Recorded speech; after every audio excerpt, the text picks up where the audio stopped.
In this world, ancient ruins are scattered everywhere, mysterious and dangerous places explored by bounty hunters. Among them all, the strongest right now is Kray, a man who stands at the very top of the hierarchy. There's no one even close to reaching his level. And now Kray is a young man living in the capital, where a large recruitment drive is being organized by one of the biggest clans. Kray sneaks into the line, and a girl named Ruta starts talking about her problems, saying that she can't go on alone in a treasure vault, so she decided to join a group. Suddenly, one of the boys in line starts mocking Ruta, saying that a woman like her couldn't get through the White Wolf's lair being at level 3. She gets angry at the man's comments, whose name is Greg, and they both start to get angry with each other. Kray obviously doesn't want to be part of this mess, so he does his best to blend in with the wall behind him. A guard quickly arrives to break up the fight, and soon after, they enter the tavern, and Kray tells Ruta to ask him anything, as he has been to many of these meetings before. She first asked about the most flashy group, and Kray says they are the best clan, led by a blonde playboy named Ark. He is currently at level 7, and with only 5 teammates, he managed to clear a level 7 treasure vault, which means they are all very skilled. Ruta is amazed to hear this, and asks him about the empty seat next to Ark's group. And before Kray can say anything, Greg arrives and asks if she doesn't know that that seat belongs to the famous leader of the Grievers group, who founded the First Steps clan. Greg tells Ruta that the main reason there are so many people there is that the Grievers are trying to find a new member for the first time. Suddenly, a red-haired boy starts yelling at the event organizers, asking where the people from the strongest group are, because he only came for them. At that moment, a girl named Tino appears to discipline the boy, and although the guard from before tries to stop her, neither of them is willing to back down. The hunters in the tavern are eager to see a good fight, and Kray leaves with him so they don't get caught in the crossfire. Meanwhile, Tina starts to get heated when suddenly she senses a familiar presence, so she completely ignores the red-haired boy and starts looking around. Suddenly, she notices Kray and goes towards him, ignoring the redhead's attack, and her personality changes completely. She is now no longer the killing machine she was before, but a friendly and cute girl completely in love with Kray. She calls him master and asks how long he has been there. At that moment, the blonde boy named Ark arrives and tells Kray that he is late. Without his presence, the event that is about to take place cannot continue. At that moment, everyone is shocked to learn that this pathetic man lying on the ground is the leader of the strongest clan. Apparently, Kray doesn't like being the center of attention, and his history as leader of the strongest clan began 5 years ago, when he formed a group called Grievers with his childhood friends to fulfill their dream. They went to the beginners' vaults and quickly cleaned them out. Yes, in this anime, they don't call them dungeons, but vaults. And during these adventures, it was only Kray's friends who did what they wanted, all the work, and he was often unaware of what was going on, being just a weak and vulnerable being. But his friends thought he was serving as bait for the monsters on purpose. He was the only one who had no real skills, and he knew he would soon get in the way of his friends on their mission. So, he decided to leave the group for the sake of everyone. When he gathered his friends to tell them he was leaving the group, they completely ignored him and said that their group didn't have a leader. Therefore, now he should take over the position. Kray was shocked that his resignation had been turned into a promotion, but he had no choice but to move forward. Thus, he became the leader of the group that soon became the strongest in the world. Back in the present, Kray is in his seat with Ark and Chino by his side, and both are fighting for his attention. Ark then says that Kray must have arrived late on purpose to mingle with the candidates and evaluate them. Deep down, Kray wants to say that this is not true, and that he was only late because he overslept, but he obviously says nothing. Ark then asks if he has found anyone suitable to join the group. Kray's attention turns to the violent redhead from earlier. He asks the boy to introduce himself. The boy says his name is Gil, and Kray believes that if Ark's group trains him, the boy will be able to unlock his full potential. But it turns out that deep down, Kray knows he has no talent for identifying people. So, he decided to choose Gil, who seems to be a very hard-working boy. However, he has one condition that Gil must meet. Kray says that the most important thing for a hunter is strength and the determination to never give up. And so, he decides to test them to see if they are worthy of joining his clan. He declares that since becoming a hunter, he has never lost a single time, and everyone is shocked. But that only happened because he has never been in a real fight. Kray then takes off one of his rings, declaring that whoever catches it will receive a recommendation from him to join the Ark group. He throws the ring toward the crowd, and Gil runs to catch it.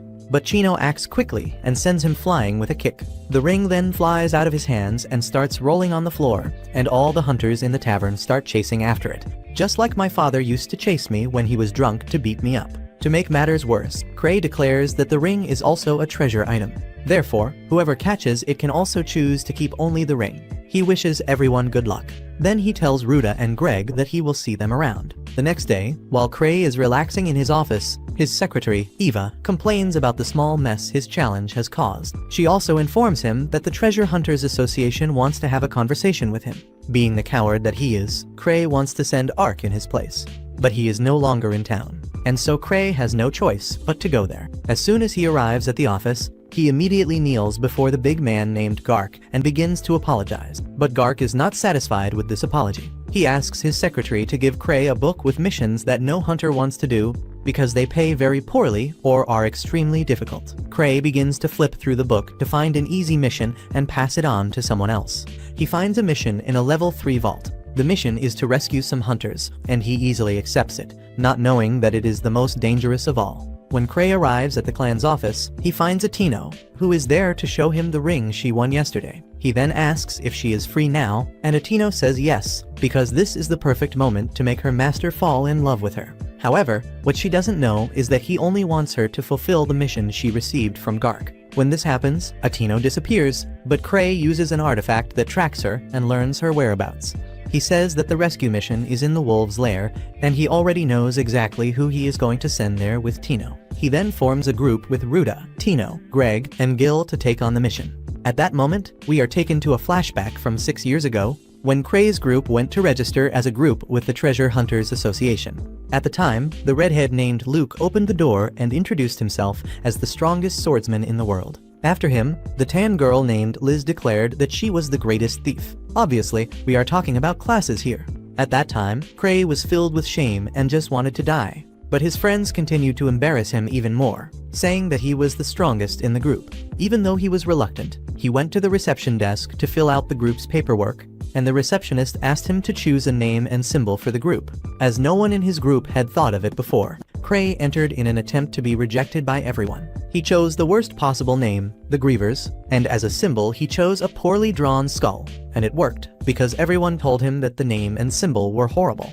However, he said he would not stay in the group if they chose another name or symbol. This immediately changed his friends' tone, and they accepted his decision. They then told Kray that he had a great sense of choosing names, and that the symbol he drew was incredible, and they hadn't realized this before because they weren't as smart as him.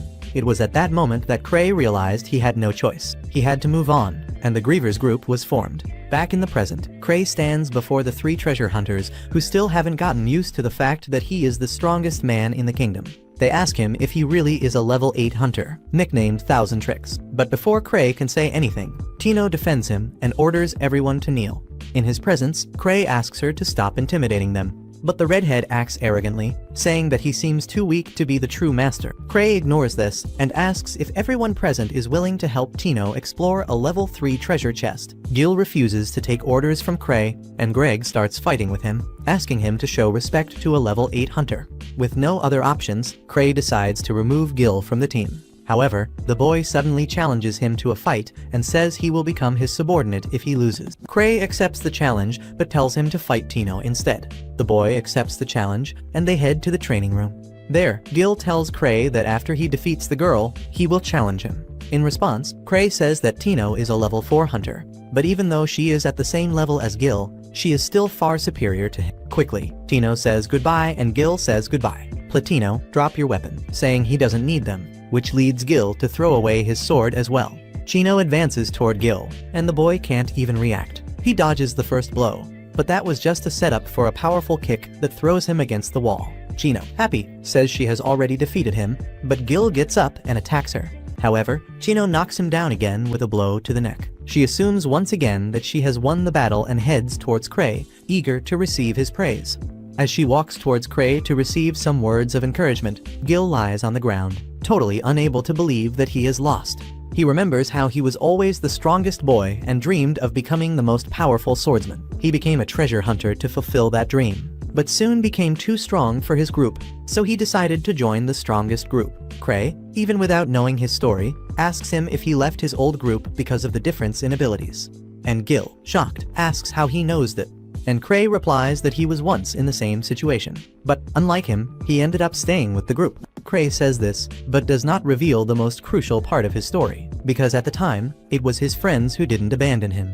And everyone ends up understanding that Kray was too strong, and that he didn't abandon his friends. Suddenly, Kray touches his sword with his feet, and his body is covered in flames. And Gil is stunned by this, because he hasn't been able to manifest flames at that level yet. But Kray can do it without even holding the sword. So it is at this moment that the boy accepts that Kray is a monster he cannot overcome.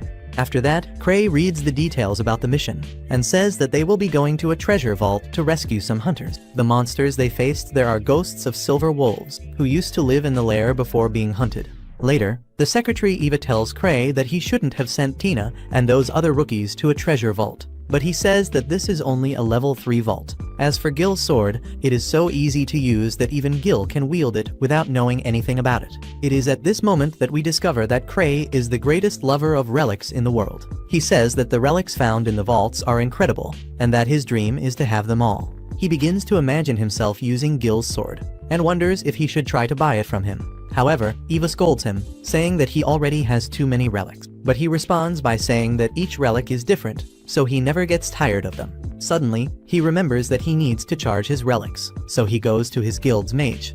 And while the mage charges the relic, she and her partner tell Kray about the ghost wolf seen near the wolves' den, which destroyed a caravan that had level 3 guards. In addition, the monsters in the vault have been getting stronger recently, and even a team of level 5 treasure hunters disappeared inside it. Kray is shocked to hear all this. He immediately picks up the mission information page. He hadn't noticed the names and levels of the people he had to rescue when he accepted the mission, and he panics when he realizes that he sent level 3 people to rescue level 5 people. He comes to the conclusion that he sent everyone to their deaths, and when he tells the other two, they are also frightened, but they come to the conclusion that this is how Kray trains those with potential.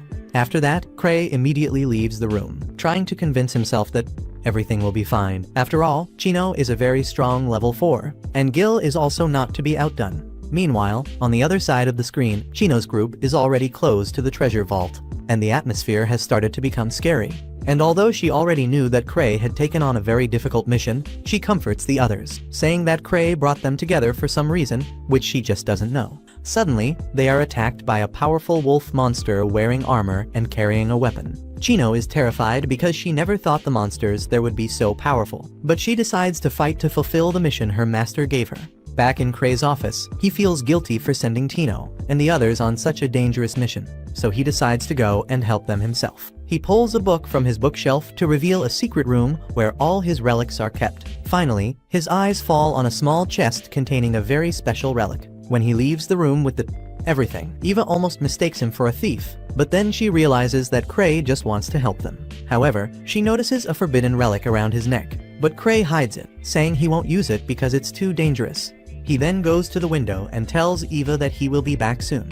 He activates the power of his robe and flies away at an insane speed. It is at this moment that ignorance becomes a blessing, because the artifact he is using to fly is a rainbow. It has no controls or brakes, and its creator died after testing it. Back in the cave, Tino's group manages to kill another monster far beyond their level, and during this encounter, Gil realizes that the mana in his sword has been completely drained after Kray released the energy from his sword during the demonstration. Greg also seems quite shaken, while Ruta breathes heavily due to, with the effort of killing just one monster, Greg thinks they should go back, as they don't have a group or level suitable for dealing with these monsters. But Chino rejects their plans, claiming that Kray sent them for a reason, and that they cannot disappoint him in any way. She even says that the fact that Gil's sword was discharged may have been part of Kray's grand plan. So she moves forward blindly believing in Kray, and soon they arrive at the objective of their mission, where they encounter several monsters waiting outside, with weapons and bows in their hands. Everyone hides behind some rocks and discusses the plan. Quickly, they decide it would be best to avoid confrontation in the open field and first try to enter the cave. Gil heroically volunteers to distract the dogs, while the others run inside. But Tino tells him that he will be instantly killed if he tries to do so. Gil claims that he still has his legendary sword, and that even without its mana, it is still a formidable weapon. But as the leader of the group, Chino rejects this idea.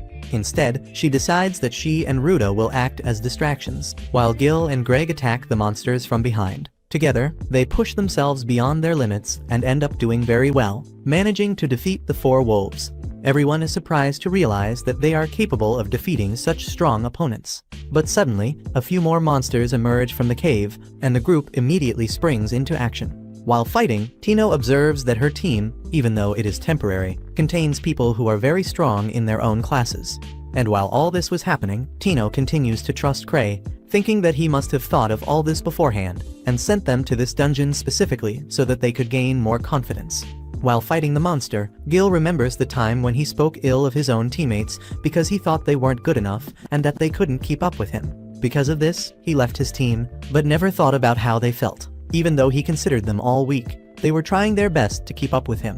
While fighting the beast, Greg regained his balance and pushed the monster away, giving Gil the opportunity to land a big blow to the monster's chest, killing it instantly. He finally realizes how amazing it is to fight as a group, and that this time his companions are not complete idiots. Together, they advance to the next area. However, before crossing the next set of caves, Tino interrupts them, saying she senses someone's presence nearby. Greg asks if it could be the people who got lost in the cave, but Tino believes they must fight the boss monster before they can recover the injured members of the group. She says they can't grow if they only take on easy tasks, and Greg says that maybe she's right, because even after becoming a level 4 adventurer, he never advanced to higher level dungeons. Chino then says that Kray must have realized this immediately, and so he put him in this group, all so that he can face his fear and grow. She turns to the rest of her team, saying that everyone was chosen for a reason, because Kray is a god and a genius who devises the best plans. She also says that he doesn't send people on risky missions randomly.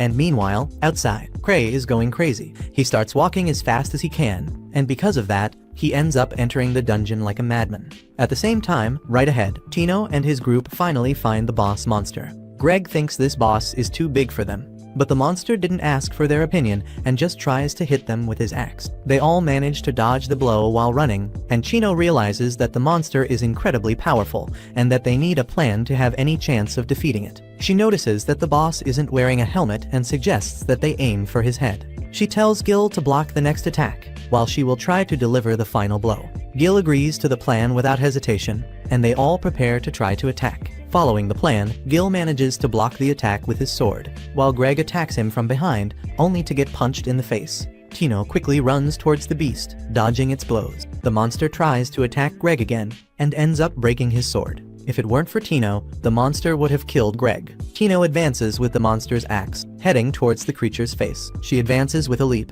but unfortunately the monster is much faster, and ends up striking her. However, she still manages to stab the monster in the back of the neck. Fortunately, their plan works, and even though Chino is wounded, her injury can be healed with a potion. Gil and Greg are relieved to be alive, and Chino returns Greg's sword. But suddenly, she senses something and dodges a spear coming at her from the darkness. They don't understand anything, because the boss should already be dead. However, 4 boss monsters emerge from the darkness, each wielding a different weapon. And it is at this moment that even Chino admits that Kray has gone a little overboard, as one boss was enough for them. However, she doesn't want to disappoint Kray, so she stands up once again. However, she doesn't plan to fight, but to flee. Her plan is to go to a narrow cave, where the beasts couldn't chase them. But one of the monsters immediately blocks the entrance, preventing their escape. Greg and Gil suggest that the girls serve as bait, while they quickly escape through the caves. Ruta tries to argue, but Greg insists, saying that it's okay to sacrifice some so that others can survive. Chino, on the other hand, is not willing to sacrifice anyone,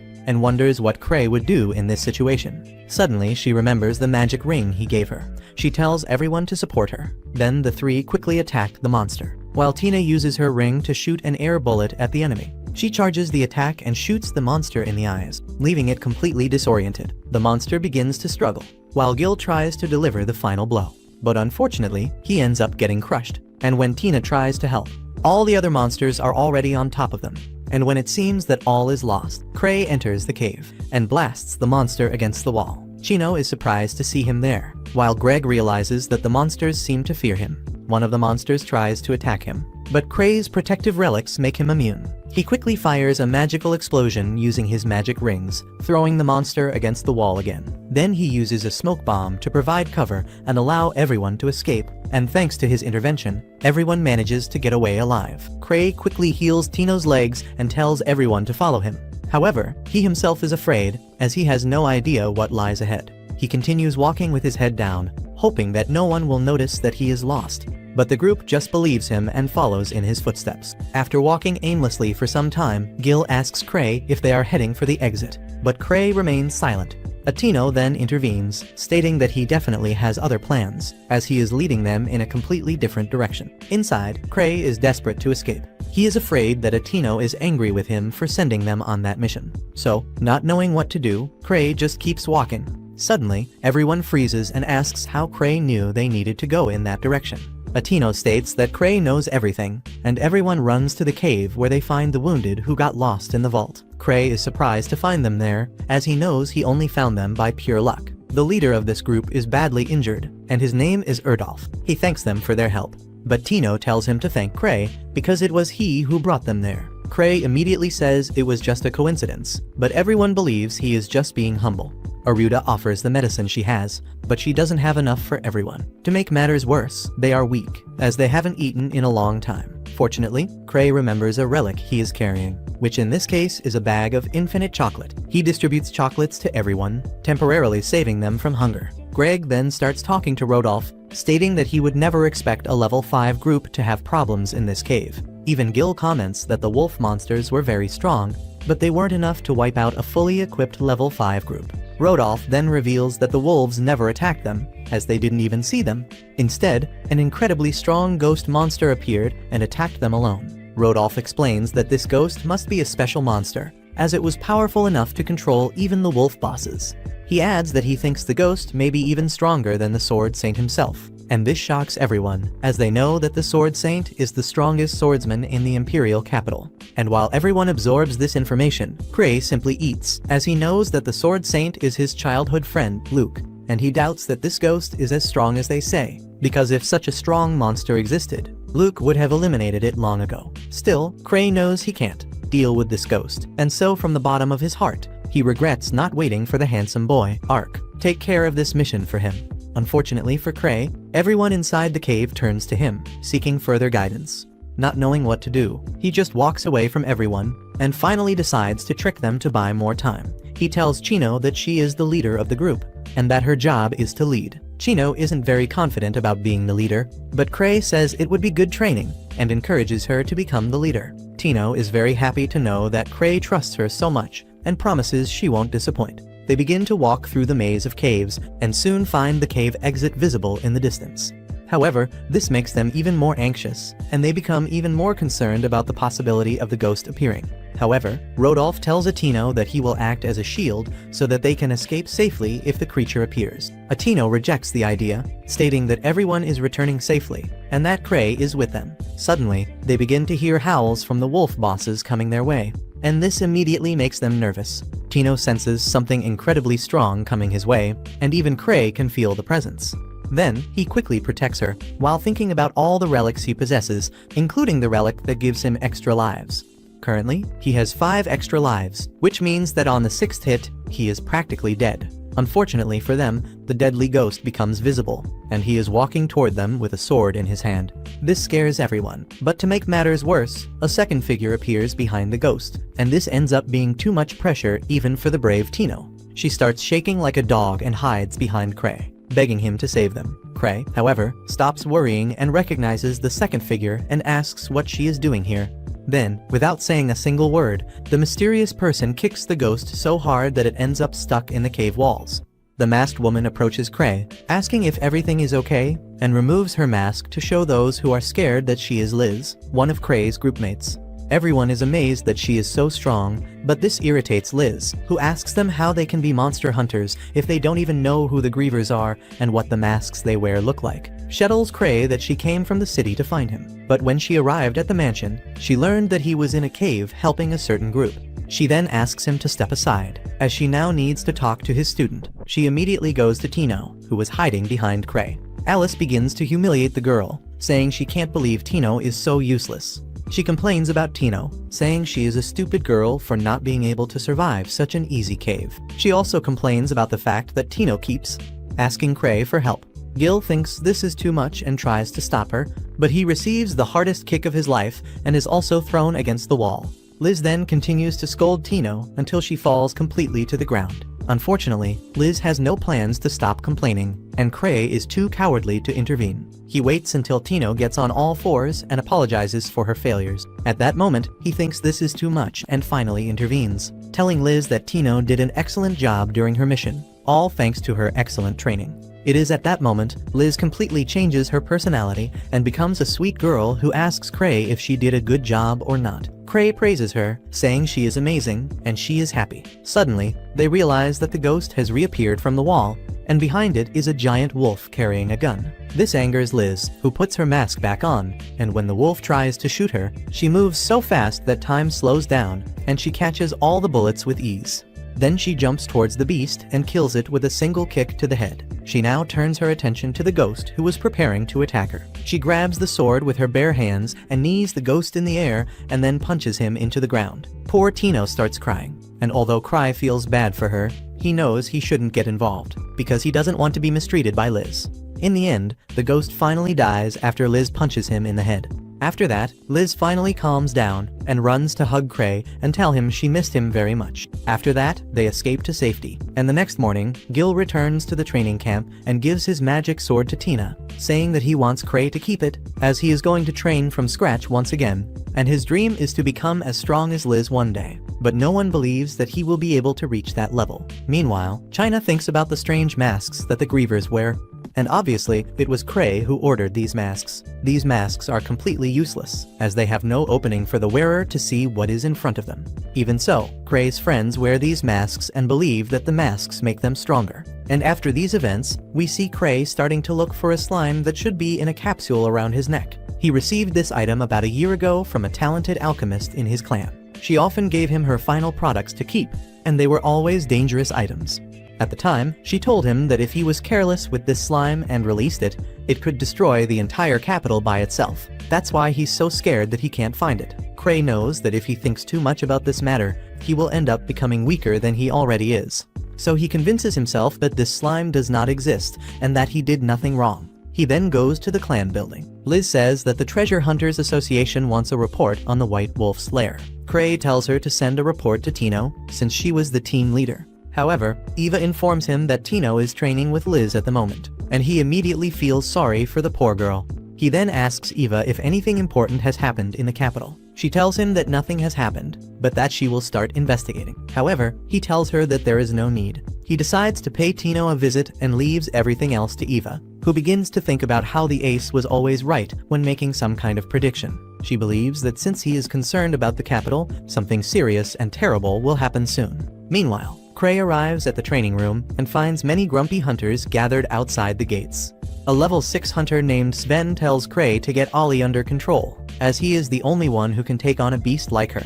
Everyone else needs to practice too. But Sven is more concerned about Tino's death if her training continues. Kray makes a few jokes, saying that everything is fine, but when the training room gate opens, he quickly becomes frightened to see Tino lying on the floor, while Liz is threatening and insulting her, demanding that she get up to take more. When Tino doesn't get up, Liz goes berserk and decides to end her life with a powerful kick. Fortunately, Kray stops her before she can attack, and Liz stares at him menacingly, asking if he is really stopping her. He says yes, with a smile on his face, and says that Tino has reached her limit, so she should let her rest for today. Liz then quickly becomes a cute girl who obeys Kray and promises to let Tino rest. But suddenly, Tino grabs her leg, using all her strength to get up.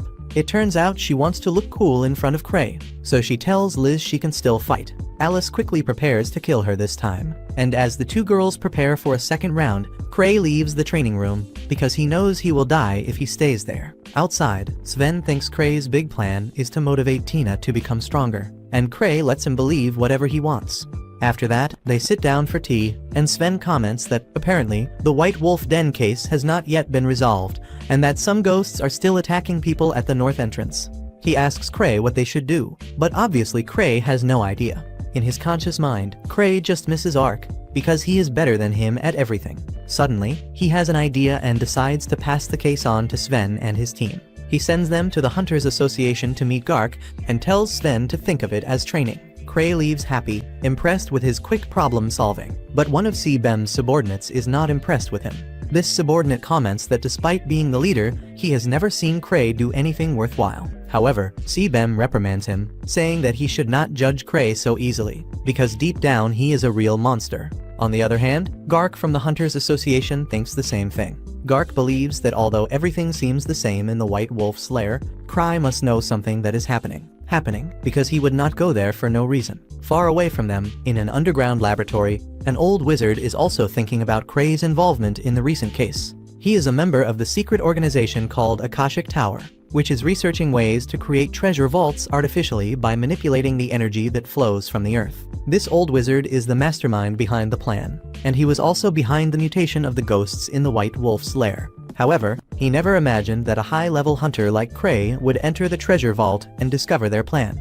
The old wizard considers him a danger and goes to another location to continue his research, as they cannot face him without the head of security, who is out of town. Meanwhile, Kray has a nightmare about a giant slime burning the entire city. He wakes up sweating because the heat of the burning city felt very real. But he soon realizes that the cause of the heat is Liz, who has crawled into his bed and is fondling his balls. However, Kray is already more than used to this, so he doesn't even react. Liz then asks if he's free, because she's officially taking time off from work and training, and there's nothing better than going out to have fun with Kray. He decides to agree to whatever plan she has, because it's much better than working. However, when they arrive at the clan building, they are shocked to find Gark, who went there because Kray kept making excuses. Gark tells Kray they need to talk, but Liz confronts him, telling him to solve his problems on his own and stop relying on Kray. Gark is furious about this and complains that Liz left a high-priority mission incomplete, but Alice calls him bald and tells him to stop disrupting their meeting. They continue arguing, and Kray thinks he is watching a battle of insults worthy of a duel. Suddenly, the verbal battle turns into a real fight. Kray then calls Gark's assistant over for a kind of civilized conversation. Meanwhile, Alice and Gark continue fighting downstairs, destroying the reception area in the process. Alice, being agile, has the advantage over Gark, even though they are equal in strength. She even taunts Gark, saying that he is getting old and that his joints must be crumbling. She also jokes that his kite probably doesn't fly anymore, and enraged by the insults, Gark uses all his strength, but Liz easily dodges him and continues to pressure him. At that moment, Kray comes down and asks them both to stop, and although Gark is unwilling to back down, Liz runs and immediately to Kray's side, clinging to him and saying that they should return to their meeting. So, each goes their separate ways, and Kray and Liz finally go out to have fun.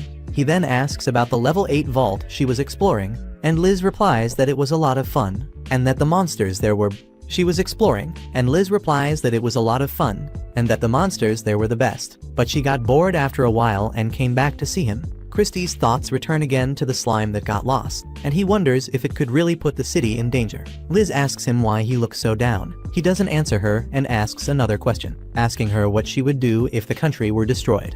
Without even thinking, Alice replies that she would flee to a tropical island, and thus she would enjoy her long vacation. Kray is surprised by her positive and carefree attitude, and he comes to the conclusion that he should learn more from his childhood friend. Suddenly, Alice throws her bag at Kray and sets off to defeat a random man on the street. Kray panics and asks what she is doing, and Alice says that this man was stalking her. He says she is being paranoid and asks her to let him go.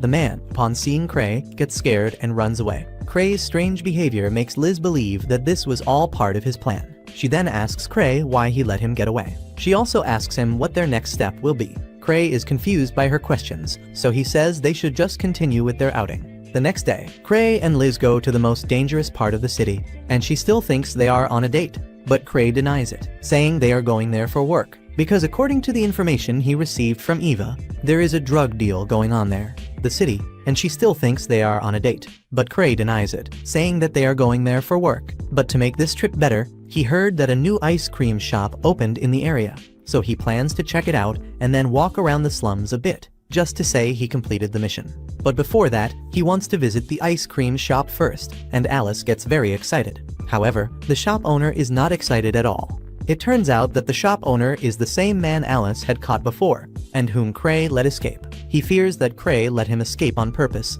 and that he has now returned to capture him. This man is currently using the ice cream shop as a front for an Akasha Tower research base, and he plans to close the shop immediately. But before he can do anything, the door opens and a redhead named Sophia appears. The man quickly becomes happy, as Sophia is responsible for the organization's security. Outside, Alice grows impatient and tries to blow up the ice cream shop door. But Kray stops her, suggesting that maybe the shop won't open today. Even though she doesn't want to back down, she obeys him, and they return to the clan. Back in his office, Kray asks Liz if she knows when her sister will return. Her sister is the alchemist who created the slime, and her name is Citri. In response, Liz says that her sister may take a while to return. Kray just hopes that Citri will return before the missing slime completely destroys the city.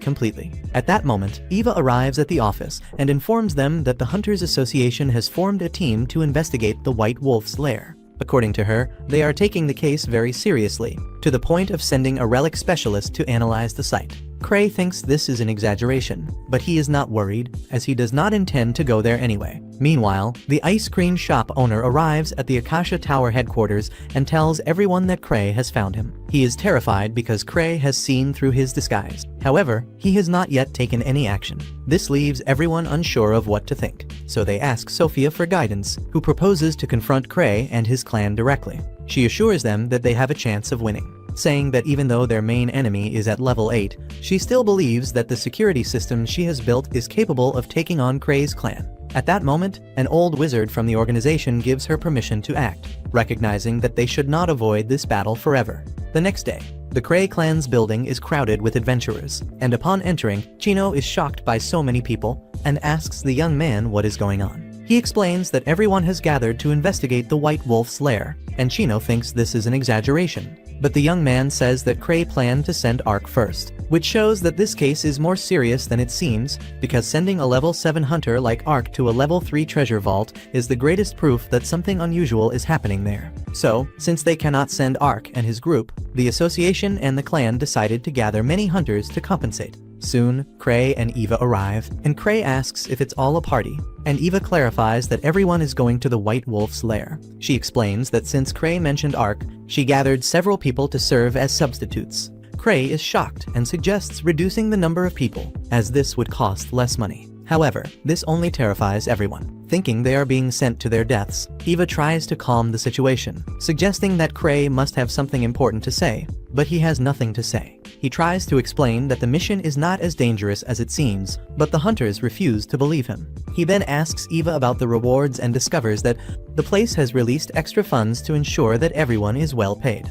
With that settled, Kray leaves it up to the hunters to decide what to do, and they are pleased to be able to go in a large group. At that moment, Liz appears, saying that everyone there must love to reverse gear on a thick piece of log. She says that Kray's challenges are meant to make people stronger, but no one there seems to want to become as strong as she is. She then tells Kray that she will accept the mission, but that she needs Tina to go with her. However, Kray is forced to refuse her offer because he doesn't want to put Tina's life at risk, nor does he want the morale of the others to drop. He warns that everyone present will go on the mission, so Eva suggests that he take command of the group. Kray is surprised to hear this, and all the adventurers feel relieved, thinking that their safety is now guaranteed. Kray, realizing that he can no longer back down, simply promises to help them. However, he will arrive in the middle of the mission. Until he arrives, Sven, who is already in the White Wolf's lair, must take command. Before they leave, Kray warns one of the hunters to be careful of the slimes. The man doesn't understand anything and thinks Kray is just mocking him. So, the group of hunters advances toward the vault, unaware that they are actually heading to one of the secret bases of the Tower of Akasha. At the same time, the leaders of this evil organization believe that Kray has sent several hunters to deal with them. They are now all undecided about how to react. Then Sophia suggests attacking the hunters before they are ready. She explains that the defense system was designed to fight the most powerful hunters, and that only the entire Kray group working together could defeat them. However, at the moment, only Kray, Liz, and the alchemist Citri are near the capital, and Sophia already has plans to deal with Kray and Liz. And Citri is the only one she doesn't have a definitive strategy against. However, Sophia herself has a personal feud with Citri, so she declares that she will defeat her. Sophia says that Citri discovered her master's theory on creating new treasure chests, and she is also trying to replicate it. She states that they cannot let this happen, and asks the wizard for permission to use all her firepower against Citri.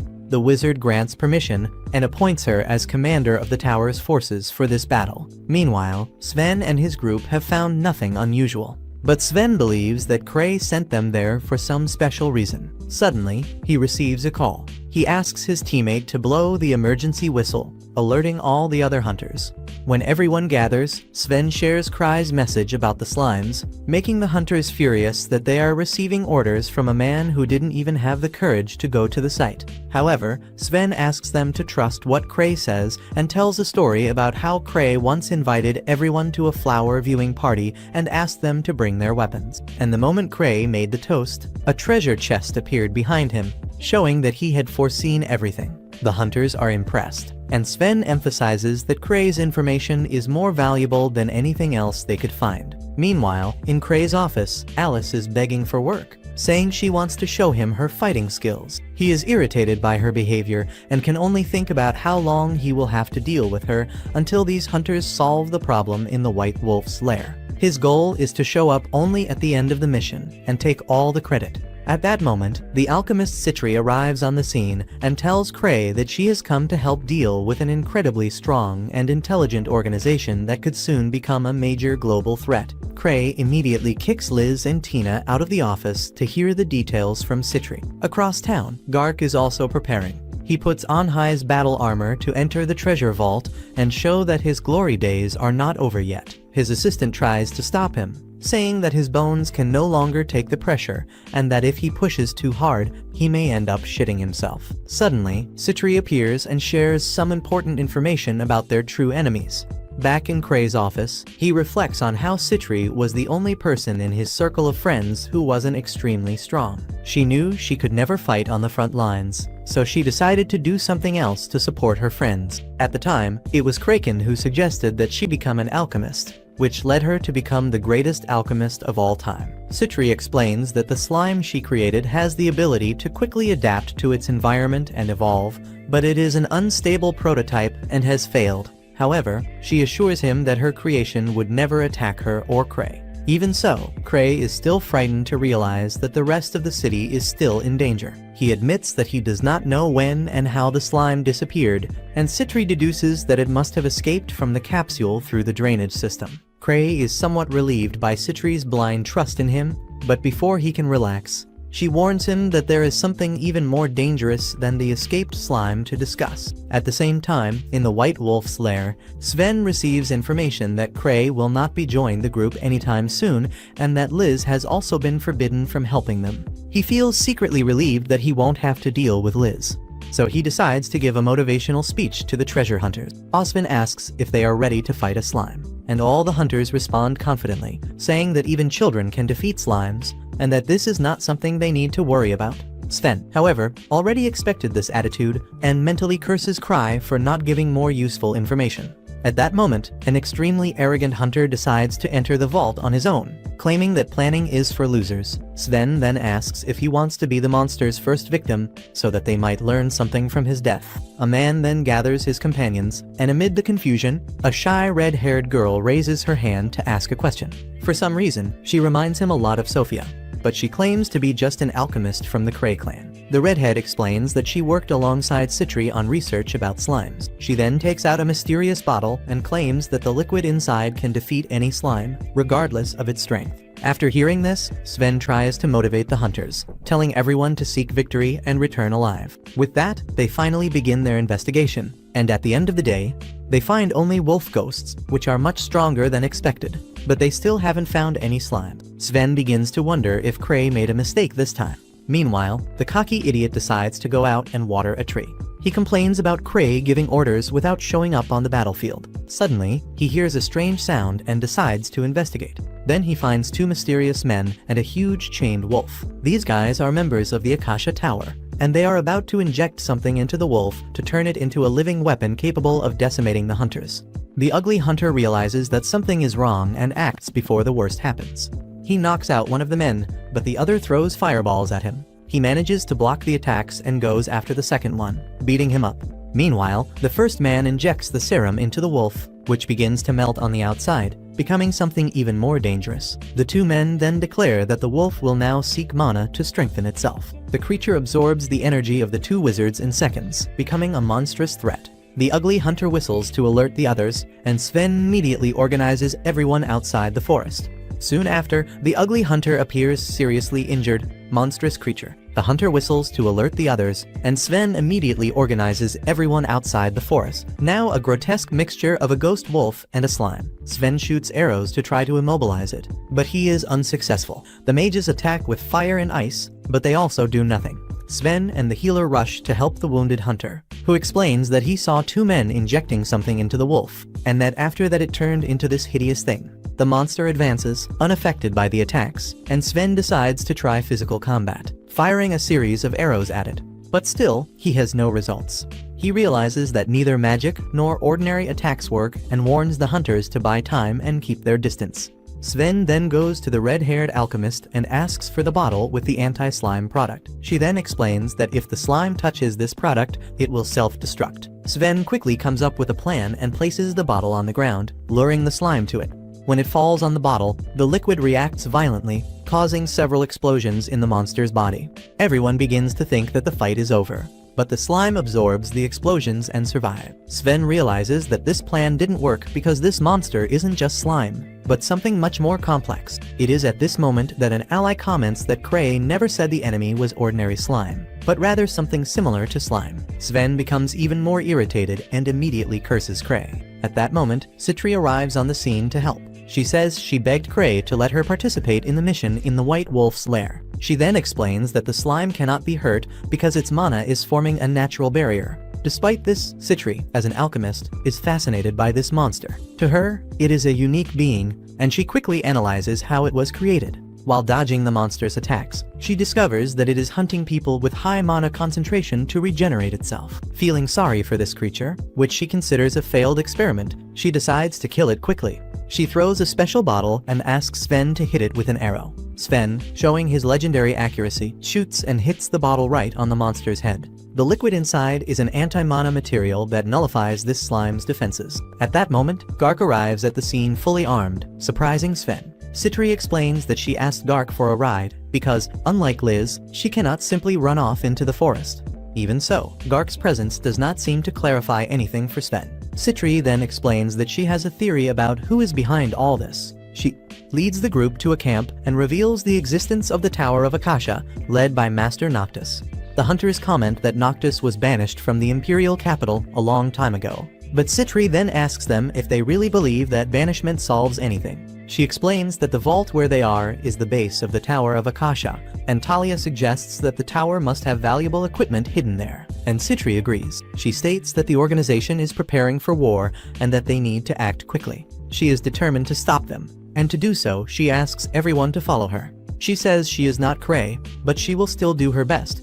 Later, Wiliverion prepares for battle. Citri is praised by Sven's assistant, but he asks that no one underestimate this girl, as she uses her weakness to her advantage to win by any means possible. In this sense, she is a monster like the other grievers. On the other hand, Alice is squeezing herself into Kray's lap, as she asks him to let her help Citri because her sister is very weak, but he refuses to let her go. At the same time, in the depths of the White Wolf's lair, in the Akasha Tower hideout, we see some extras reading an instruction manual left behind by Sophia.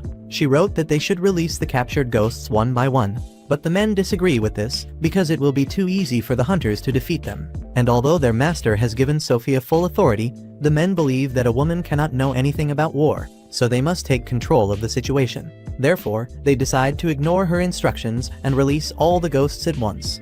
Outside the cave, Citri and the other adventurers are interrogating the two members of the Akasha Tower they captured. Citri promises to release them if they can tell her the location of their master Noctis, but the two idiots are ready to sacrifice their lives for their master. However, this was just a mean question from Citri, as she only wanted to confirm that Noctis was indeed the mastermind behind the entire operation. She tells the two prisoners that she can make them talk the easy way or the hard way. They refuse to talk, so she takes a truth serum to use on them, saying that for now, this will be the easy way. The men say that manipulating the minds of others is against the law, but Citri doesn't seem to care about that, and even Garqui sides with her. In the end, she assures everyone that she was just playing mind games and that her truth serum is just juice. She drinks it all, and suddenly, a thunderous roar shakes the camp. Everyone goes outside and find a giant wolf slime coming toward them. This time, the creature is red and faster than the previous one. Citri then says that they will need to analyze the barriers around the creature in order to destroy it. and to do that, she needs them to buy her some time. And despite being terrified, the people do as she says, and the monster quickly blows her shield to smithereens. Citri then orders the wizards to attack the creature from all sides, and thus she discovers that the creature's magical barrier makes it immune to combat attacks with the monster, hand to hand. So she wonders how they can deal with this when suddenly a blue wolf slime appears, and everyone panics and thinks they should retreat immediately. But Citri says she didn't know that the Akasha Tower had idiots in charge, since they were supposed to be an organization of researchers. She tells everyone to stop attacking and retreat to a safe place, and when they do so, the two monsters face each other. They then begin fighting. Citri explains that slime wolves go after enemies with the most mana, which causes them to attack their own teammates. Soon, more slime wolves appear and start fighting each other, and the two prisoners are shocked to see their powerful weapon fail. Back at the base, Noctis lectures the idiots who made this mistake, because the idiots didn't stop being stupid, even after seeing the first two monsters fighting each other. Sophia contacts contact with them via a communication device and tells them that they can't do anything against the monsters right now. However, she tells everyone that the situation outside has changed, because Citri and Gark have joined the hunters. Noctis panics when he hears Gark's name, but Sophia says they still have a good chance of winning. She says retreating is not an option, because the hunters have two of their men as prisoners, and even if they don't say anything, Citri will discover the location of their base sooner or later. She says they must lure the enemy and then destroy them with a master trump card. First, she plans to use a very strong beast to overwhelm the hunters. But since that beast is still being trained, someone needs to take control of it. She tells the idiot named Flick, who messed up the last task, that this is his chance to redeem himself for his sins and show his full potential. Flick is provoked by her words and swears before Noctis that he will lure the hunters to their base.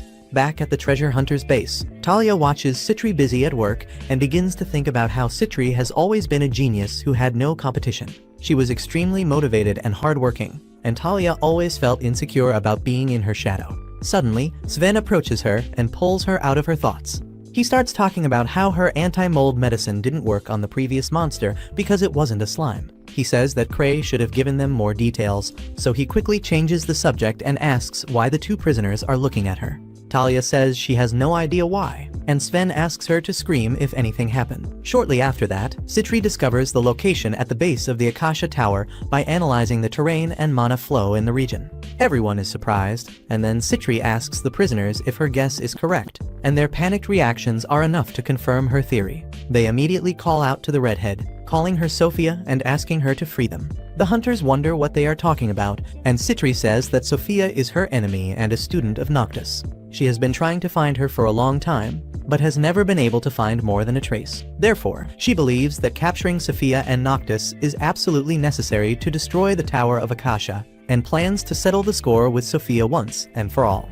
Not far from them, Kray, Liz, and Tino are approaching the base. Basically, Liz dragged him here, and Kray believes he will die because his relics are not fully charged, and he also does not have enough safety ring. Back at the camp, the hunters are heading to the box tower base, and the ugly hunter tells Citri that if he had believed Kray's words earlier, he wouldn't have lost his arm. He is now eager to learn more about Kray, and Citri tells him that he is a man who will one day become a level 10 hunter. The ugly man is surprised to hear this, but after everything that has happened today, he has faith that Kray is someone very strong, and Citri tells him that Kray is strong. However, even if he were weaker than a rabbit, he would still be the best treasure hunter among them. At that moment, lightning flashes through the clouds, attracting everyone's attention. The next instant, a powerful bolt of lightning is fired directly at Citri. The spell was fired by the man named Flick, who is riding the flying lion monster. He boasts about his supreme spell that can kill anyone instantly. All the hunters are knocked out, and he says that now he will prove that his master is better than Sophia. However, to his shock, Citri suddenly gets up and says she is used to this level of spell because she has faced worse things in a high-level treasure chest. Flick panics because this spell was instant death, but Citri shoots herself with a water pistol, instantly healing herself. She then attacks Flick and knocks him down. But before she can finish him off, the lion monster knocks her down. But just as she attacks him, Gark appears and cuts the monster in half with his axe. And Citri continues to heal everyone with her little water pistol. Back at the base, Noctis is furious because the idiot Flick only took one of the monsters with him. He should have taken them all. His subordinates tell him that Flick's final attack was useless and that the hunters are still coming towards their base. They suggest that Noctis flee while they hold off the hunters, but he opposes this idea. He declares that he still has one trump card, Sophia, and until they have both lost, he cannot abandon the base. He says that watching over his disciples' battles is his duty, and everyone is moved to tears. Noctis orders them to continue fighting with all their might, and his subordinates swear that they will win. Meanwhile, Sitter and the others find the entrance to the Tower of Akasha, but Cybum thinks they shouldn't go in unprepared. However, Gargly says he is all the preparation they need. He asks Sitter and Cybum to trust him, and enter the cave, as he wants to show Liz how strong he is. So, they advance toward the cave, but the members of the Akasha Tower are ready to face them with their flying lions. However, this is just a ploy to buy time while Noctis activates their trump card in his laboratory. He presses a few buttons and suddenly a stone statue shatters and a golem emerges from it. Noctis says that this is the Akasha Tower's greatest weapon, and he is confident that his enemies will not be able to defeat it. The golem goes out of the cave, where Gark is ready to fight it. Seeing their best fighter cornered, the members of the Tower of Akasha decide to go on the offensive. They fly well above the reach of Sven and the other attackers. And while everyone is busy fighting or waiting for their turn, the two prisoners try to cut the ropes that bind their hands. One of the flying lions attacks Sven and wounds him, but he heals himself and tells his friends not to let the group's morale drop. Things look terrible for the treasure hunters, but suddenly Liz arrives on the scene and hits one of the flying lions with her super speed, knocking it down instantly. Everyone is excited because now they have Liz to help them, and Sven tells them to move forward. On the other hand, Kray and Tino are alone in the forest, and Kray is a little worried because Alice has run off to fight, and now he doesn't have a reliable bodyguard. Suddenly, Tino senses a presence. She alerts Kray and asks if she should deal with whoever is near them, but he asks her to leave them alone, believing they are just wild animals. However, the people Tino sensed are the prisoners of the Tower of Akasha, and they are confused and wonder why Kray is leaving them alone, since they are enemies. What they don't know is that Kray doesn't even know they exist. Kray decides to keep moving forward, but the power in his night vision goggles runs out, so he asks Tino to lead the way. Back on the battlefield, Liz is completely defeating the flying lions, and she also mocks the treasure hunters, asking how they couldn't handle it. She calls her sister, Citri, weak, and Citri asks what the hell she's doing here, and Alice says she managed to convince Kray. Now she moves quickly, attacking the golem. However, the creature is more powerful than she expected. She continues with her strategy of attacking the golem at full speed, pushing it back and causing it to break little by little. Gark doesn't want to be defeated by her, so he attacks the golem with his axe, freezing it at the point of impact. The golem falls to the ground while Sven aims at it. The creature is drained of energy for a while, but then recovers and prepares to attack again. Gark swings his ice axe at the golem, but now it dodges the attack and jumps high above him. No one can believe that this creature is so agile, and it reminds them of a companion of Kray's, who is almost the same size as the golem, and is just as agile. Liz wonders if this golem was modeled after her friend, but it doesn't matter, because she just needs to destroy it. She jumps to attack it, but the golem reveals a cannon and fires it at her. The energy bullet grazes Liz's belly, and she is forced to move away, because she is not good at dealing with long-range attacks. She keeps running while Golem shoots at her, and Citri thinks it will be easy to destroy the golem, even with her sister's offensive power. Therefore, she must try to drain its battery. Liz takes this personally and attacks the golem to prove she can defeat it. She hits the golem with a powerful combo that knocks it down, while Gark helps with his attacks. However, the golem uses thrusters on its back to fly away, and Liz gives up on defeating it. At that moment, Kray arrives on the scene and asks everyone how they are doing. He is not bothered in the least by the giant golem in front of them, and now everyone is sure that the fight will end, since the strongest hunter has arrived. Suddenly, the golem starts flying towards Kray, and Tina clings to him in fear. However, Kray continues to act normally, and suddenly, the golem is defeated before he can touch Kray. The golem loses its strength when it hits the wall. Everyone asks what kind of secret move Kray used this time. But what they don't know is that Kray didn't even see the golem coming toward him, because his lenses ran out of mana. He asks Chino why everyone is acting like something big has happened, but she says nothing. Thus, the fight finally ends, and the treasure hunters invade the base of Akasha's tower, confiscating everything they find along the way. Kray receives a report from Citri, who thanks him for sending Liz to support her at the right moment. However, the fight is not over yet, and she plans to destroy Akasha's tower personally from within. On the other hand, the two escaped prisoners meet up with Noctis and the others who fled the base after losing the battle. The two men are certain that the alchemist Rui is among the treasure hunters. It is Sophia, and they tell Noctis that she has infiltrated the enemy base, so she may be able to do something for them. However, Noctis no longer has the courage to fight Kray, as he cannot imagine what will happen next. He decides to leave the Empire and asks his men to call Sophia back. Meanwhile, Kray attends a meeting with Gark and a government official who wants him to tell them everything he knows about the Tower of Akasha. But he knows nothing and tells them exactly that. He asks them both to talk to Citri about it, as she was in charge, and the government official becomes nervous upon hearing her name. 3 years ago, there was a mass prison break, and all evidence pointed to Citri. As a result, she was demoted to the second tier and her title was also revoked. However, Gark personally intervened to prove her innocence. Since then, government officials have avoided her. Back at the makeshift base at Akasha Tower, Noctis' disciples have captured Talia and brought her to him. She is very afraid of them and asks what they are going to do with her, and Noctis asks her to give up the act. However, the girl continues to insist that she is not Sophia. And when a flying lion appears hostile towards her, Noctis realizes that she is telling the truth. At that moment, the real Sophia appears with a bottle of wine, and everyone is surprised. Sophia, however, does not react even after seeing her doppelganger, and tells Noctis that they look identical. But there is a noticeable difference between them. Suddenly, she takes off her wig and cloak to reveal that she is actually Citri, and everyone panics. Noctis asks how she dares to cosplay as Sophia, and Citri tells him that she herself is the Sophia he knows. Everyone is shocked to hear this, and only now realize that Citri has been manipulating them from the beginning. She tells them that this is not true, and that she joined the Akasha Tower because she was very impressed with the work Noctis had done. She still greatly respects his curiosity and thirst for knowledge, and helped him with all her heart because she really wanted to see the results of his research. However, she tells Noctis that now they need to stop this. She tells him that the reason Kray let his men go, despite catching them and taking no action against them until the end, was because he was warning her to stop this and come back to him. She assures Noctis that she didn't say anything, but Kray has the power to see through lies. She says she set up a whole stage so they could test their research against high-level hunters, and the tests went very well. However, when Golem attacked Kray last night, she quickly intervened to stop him, as she didn't want Golem to be destroyed. She tells everyone that the research has been confiscated and that they will all be arrested, but she will keep the research going. And since the person named Sophia never existed, she will never be found, and all the blame will fall on Noctis. Citri then goes to her assistant, saying that her unique red hair stood out in the crowd, so she borrowed her appearance.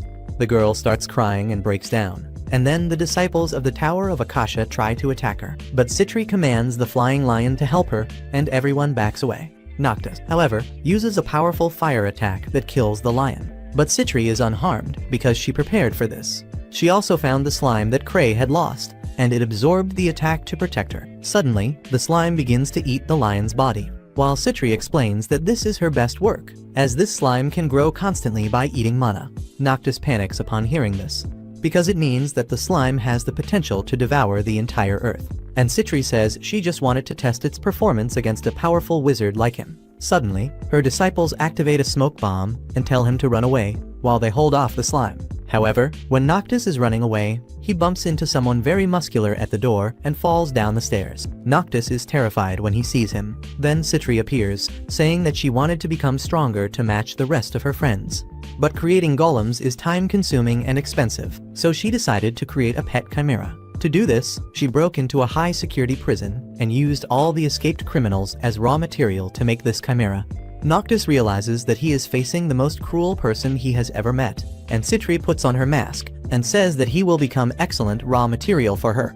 The chimera kills the old man, and everyone else is arrested after Citri erases their memories. She also erases her assistant's memories and reveals to Kray that everything ended very well. She says she will be more careful when handling the materials next time. But he doesn't quite understand what she is talking about, and just agrees with everything. Shortly after that, Kray and Citri meet with Gark and government representatives to discuss the items confiscated from the Akasha Tower base.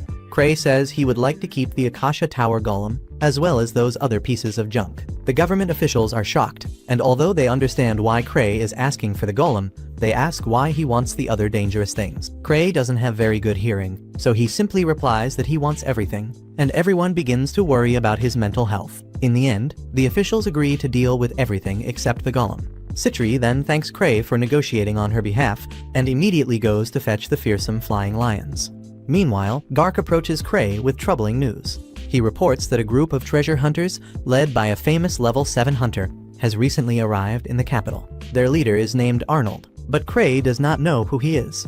Gark then laughs and says that Arnold is someone who killed a dragon. He pats Kray on the back and asks him not to cause trouble with Arnold. And since Kray is very weak, this simple pat was strong enough to destroy one of his safety rings. After that, Gark leaves, and Kray notices a poster for the big relic auction that will take place soon. Kray really wants to attend the event, as it usually has the best and rarest relics.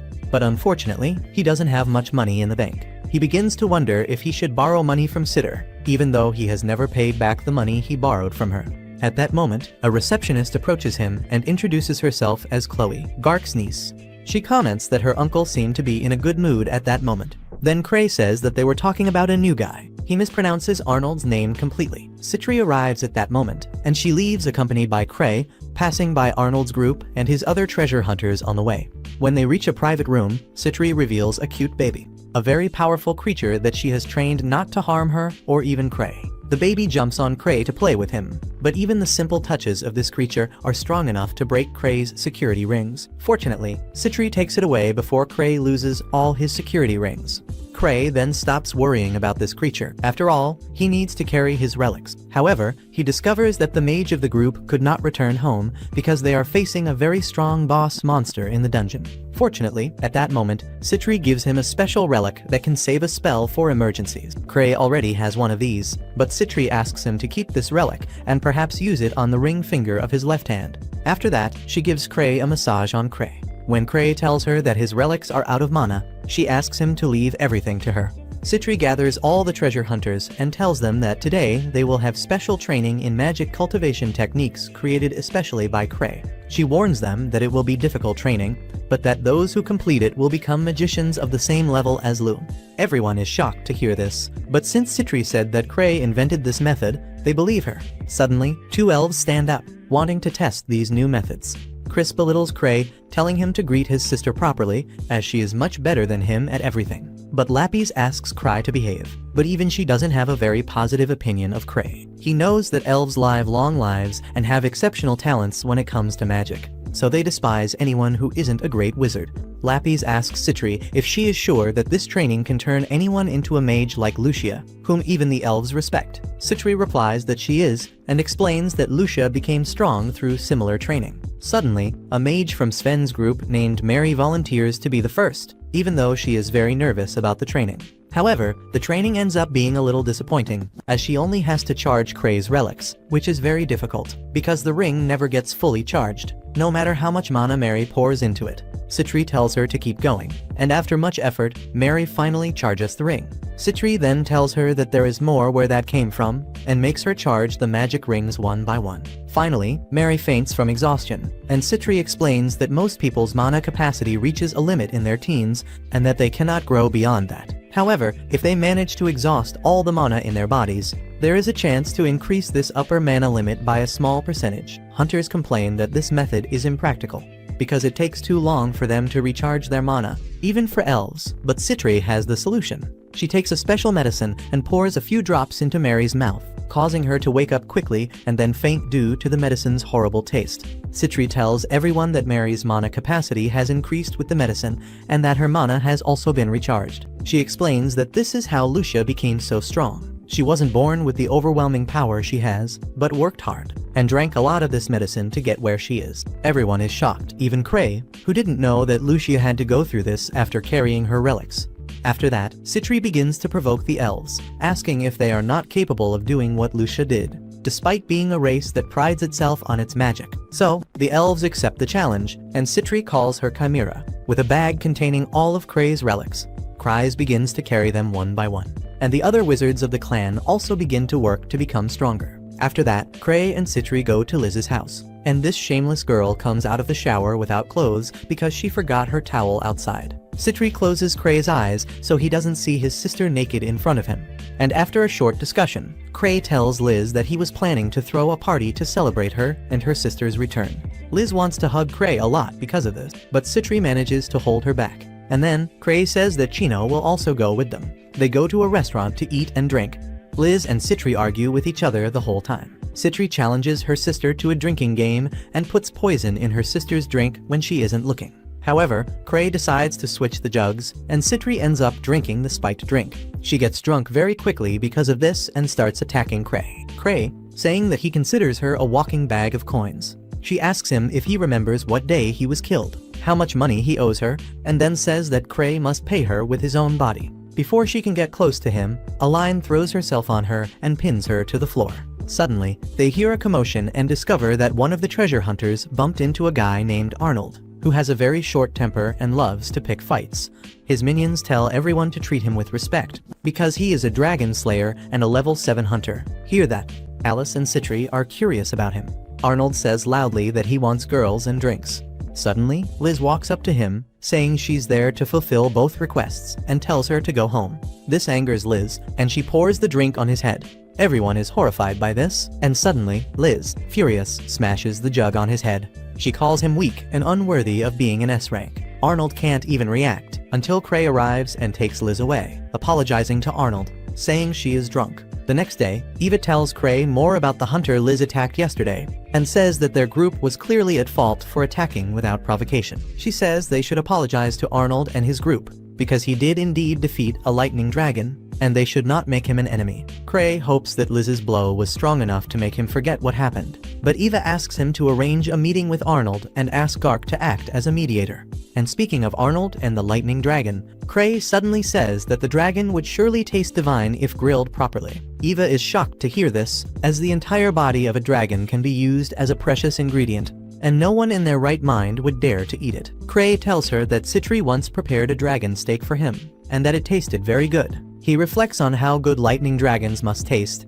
and then asks Eva not to take him seriously, because he is just craving meat. On the other hand, Arnold's minions are angry about the treatment at the bar, but Arnold is forced to admit that Liz is really very strong, but he doesn't want to let the matter go so easily, so he takes his team to the guild. The receptionist there asks if they are here to file a complaint, as she has heard that they were assaulted at the bar. A man with a strange hairstyle tells her that they are not here to file a complaint, but to find out the name of the girl who attacked their boss. At that moment, Gark arrives and tells Arnold that the girl he is looking for is named Liz, and her nickname is Suffocating Shadow, a very peculiar name that was given to her because of the speed and silence of her movements. Arnold asks him who the hell he is, and Gark introduces himself. He says he knew Arnold's group would be arriving in town soon, and that he had already warned Liz's guardian, but apparently he forgot. This makes Arnold's minions even more furious that someone forgot their boss. And then, Gark says they must have seen Kray at the bar. He says that despite his laid-back attitude,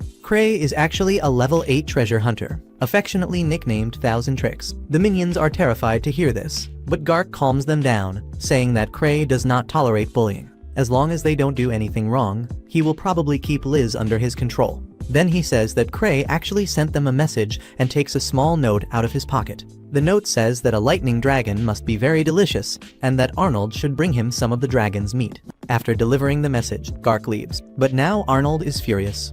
He interprets the message as an insult and a challenge, and tells his men to prepare for a fight. Meanwhile, in his office, Kray tells Eva that his debt to Citri has reached 10 digits, and she panics upon hearing this. Kray waits for her to calm down, and says that Citri has suggested 2 solutions. The first solution is to send her to jail, which will erase the debt issue. But Kray obviously can't do that. The second solution is for him to accept her as his fiancée, as this would be a family expense and would not incur further debt. Kray then jokes that perhaps marriage is the only way to erase her debt, but then asks Eva not to be angry, promising that he will pay everything. She tells him that if he doesn't accumulate more debt, he will be able to pay Citri with the income he receives from his group, but that will be difficult, as the big auction is coming up. At the same time, Arnold's minions are trying to find information about Kray, but all they can find out is that he has the ability to see the future, and that he doesn't even go on missions anymore because they are too boring for him. They return to base and tell Arnold, who says that this is all nonsense, and that people have made these things up because they don't know the truth. However, he can't deny these rumors because Kray is a level 8 hunter, so he thinks Kray must be a strategist who achieved this rank by commanding his group. Arnold doesn't think Kray is weak, but he is confident that he can't match a level 7 fighter like himself. Meanwhile, Kray tries to forget his debt by enjoying the sun.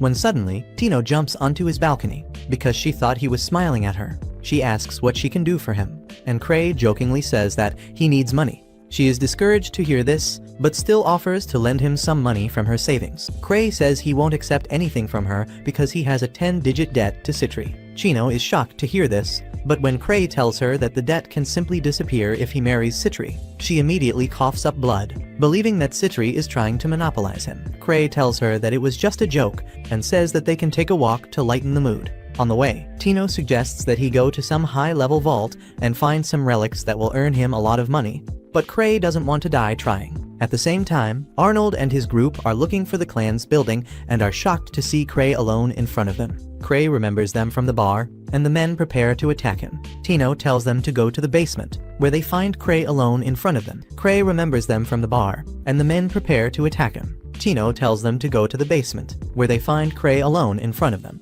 Tino tells them to go ahead, but they ask her to step aside because they have nothing against her. Suddenly, Kray apologizes to the group for what they did and says he is ready to surrender if they want. But unfortunately, Tino can't allow that to happen. But Kray silences her, saying that they really shouldn't fight here. Tino then tells the group that Kray doesn't want to fight them because he's worried about accidentally killing weak people like them. Kray tells her to stop, but she doesn't, and continues to insult Arnold's team, which makes them all very angry. And Arnold ends up rejecting Kray's offer to end things peacefully. And then Kray says that if they are going to fight anyway, they should do it the right way. He goes to the middle of the main street and gets everyone's attention, hoping that some of his clanmates will show up, but there are none around. One of the men tells him to stop wasting time, and Kray tells him to be patient, calling him by a random name, and the man is shocked, because apparently he said his real name. He asks Kray how he knew that, and Arnold tells his companion to stop falling into the enemy's trap. He confronts Kray, saying he knows he reached level 8 because of luck and the power of his friends,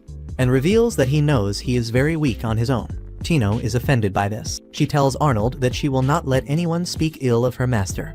Arnold her determination, but knows she is no match for him. Tino turns to Kray, asking for permission to fight for her honor, and Kray, as if it were a joke, tells her to go ahead. This makes even the great Arnold nervous, as he thought Kray would do something smarter and prevent the girl from fighting. But he says that since Tino wants this, he will respect her wishes. Tino begins to attack Arnold, who simply blocks her attacks. Meanwhile, Kray looks around to see if anyone strong from his clan is arriving. Tina tells him to keep his attention on her.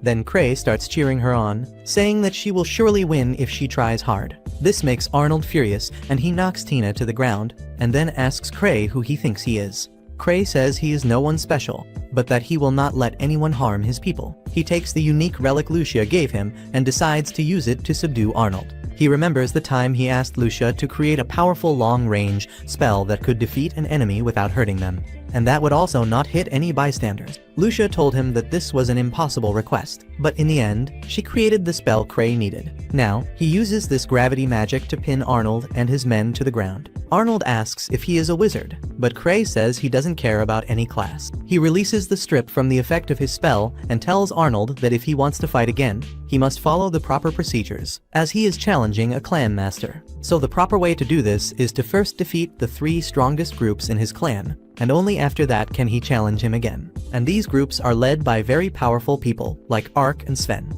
Arnold starts screaming, cursing Kray's life, but then he loses consciousness because of the spell. After that, Kray takes Tina out for dessert. She feels bad for not being able to meet his expectations. He tells her not to worry about it, but she asks him to tell her the location of a chest of precious relics so she can retrieve them for him, and that way he can pay off part of his debt. Meanwhile, Liz trains with a golem made by Citri, but is disappointed because it is only a replica, so she asks Citri to bring the original. But she says that the original is with the investigation department. She tells Liz about how Tino fought with Arnold, and says that it must have been a difficult fight for poor Tino. Citri says that Kray helped in the end, and asks her sister if they should take care of Arnold's group. But Liz believes they should leave them alone, unless Kray orders them to. Kray meets with Chloe, saying he doesn't understand why Arnold and the others are mad at him. Then she points out that it's because, although Arnold is a level 7 hunter, Kray seems to completely ignore his existence. She asks him what his first impression of Arnold was, and Kray says that Arnold must like women with large breasts, since he wasn't interested in Alice. We then see that in the past, Chloe tried to join Kray's clan, but was easily defeated by Luke and failed the test. so she gave up being a hunter and became a receptionist for the association. She asks Kray why she failed the test 3 years ago. Because at the time he told her she had potential. So, if she had potential, she wants to know what was missing for her to become an adventurer in his clan. In response, he says she should already know. After he leaves, he remembers why she failed the test 3 years ago. And it was actually because she was too young at the time. And he knows that if she tried to do it now, Gark would end up beating him up. So it's better for her to stay in her current position. Chloe then wonders if Kray's refusal to give her a straight answer is one of his 1,000 attempts to find out everything on her own. She thinks he believes that just giving her an answer will not benefit her, so she decides to keep thinking about the real answer. And until she finally understands it, she will continue to do her duty in the association. After that, we see Arnold getting shocked when Chloe tells him what Kray said about him, and the other member tells him to stay calm, saying that Kray is just trying to provoke him. But they can't believe it when Chloe says that Kray himself claimed that Arnold only likes women with big breasts. Now, in order for Arnold to challenge Kray again, he will have to fight the 3 strongest groups in his clan. And when one of the strongest groups shows up and Arnold challenges them, they refuse to fight them. This makes Arnold very angry. His companions tell him not to act rashly, saying that an auction will soon take place where they can obtain new equipment, and that perhaps they will be able to sell the relic that was rejected in their homeland. Meanwhile, Kray and Chino go to a man named Matties to show him a relic that Chino found. He mentions that it is an external relic, saying that it is probably an item from a high-level magical tool organization. This makes Kray very excited. He is curious about its effect, but Matties says that he cannot activate it without knowing what it does, so he will need to keep it for a while. He says he is very busy with many appraisal requests since the auction is about to begin. Kray wants to see the relics, so while he is busy talking to Tino, he allows Kray to take a look at them. Matties tells Tino to take care of herself, saying that she reminds him of his granddaughter and that she should rely on her friends if anything happens. He says that even Kray can be helpful sometimes, and she says that even though Kray is strict, he is a wonderful person. Therefore, compared to him, she is nothing. Matties gets angry and asks what Kray is teaching her, but Kray is too focused on the relics. He discovers a relic called Reverse Face, which can change the face of its user. Unfortunately, the relic similar to the one he had was destroyed by Liz, so he wants another one so he can go out without worry. Unfortunately, at that moment, Matties tells him to leave, saying he has a lot of work to do. But Kray tells him to contact the owner of this relic, because he wants to deal with it directly.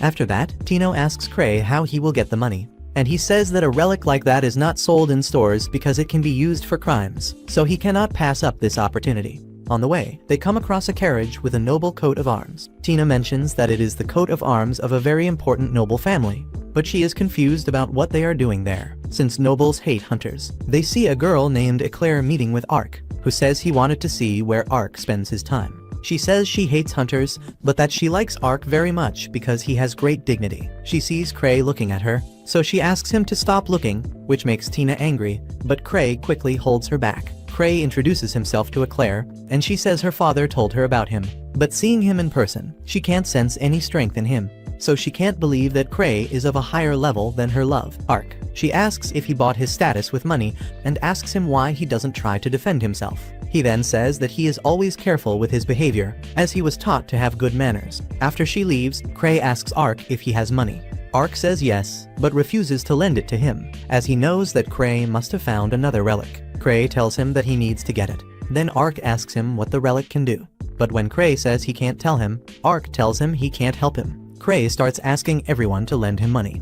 And so, a rumor spreads around town that he is looking to buy a powerful relic at auction. After seeing that he has no other choice, he goes to Citri and apologizes for asking her for more money, even though he said he would pay his debt. She notes that their relationship has always been like this and says that her research will be delayed a little, but that she has obtained money by selling spare materials. She notes that since he really needs the relic, she will put her needs aside, and even offers to ask the bank for a loan if the money is not enough. Kray hopes that the owner of the relic will not ask too much for it, but is shocked when he sees that the relic belongs to Arnold's group.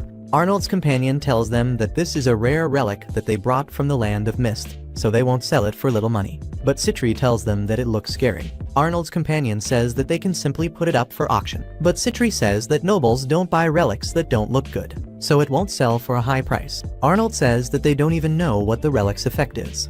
Therefore, they can't put a price on it. But he thinks Kray must know what it can do, since for some reason he is very willing to buy it. Kray refuses to tell him anything, but notes that the relic is dangerous, and that's why it has been restricted by law. So he tells them that it's best to sell it. Arnold wonders why he wants this relic so badly, since it is so dangerous that they cannot sell it.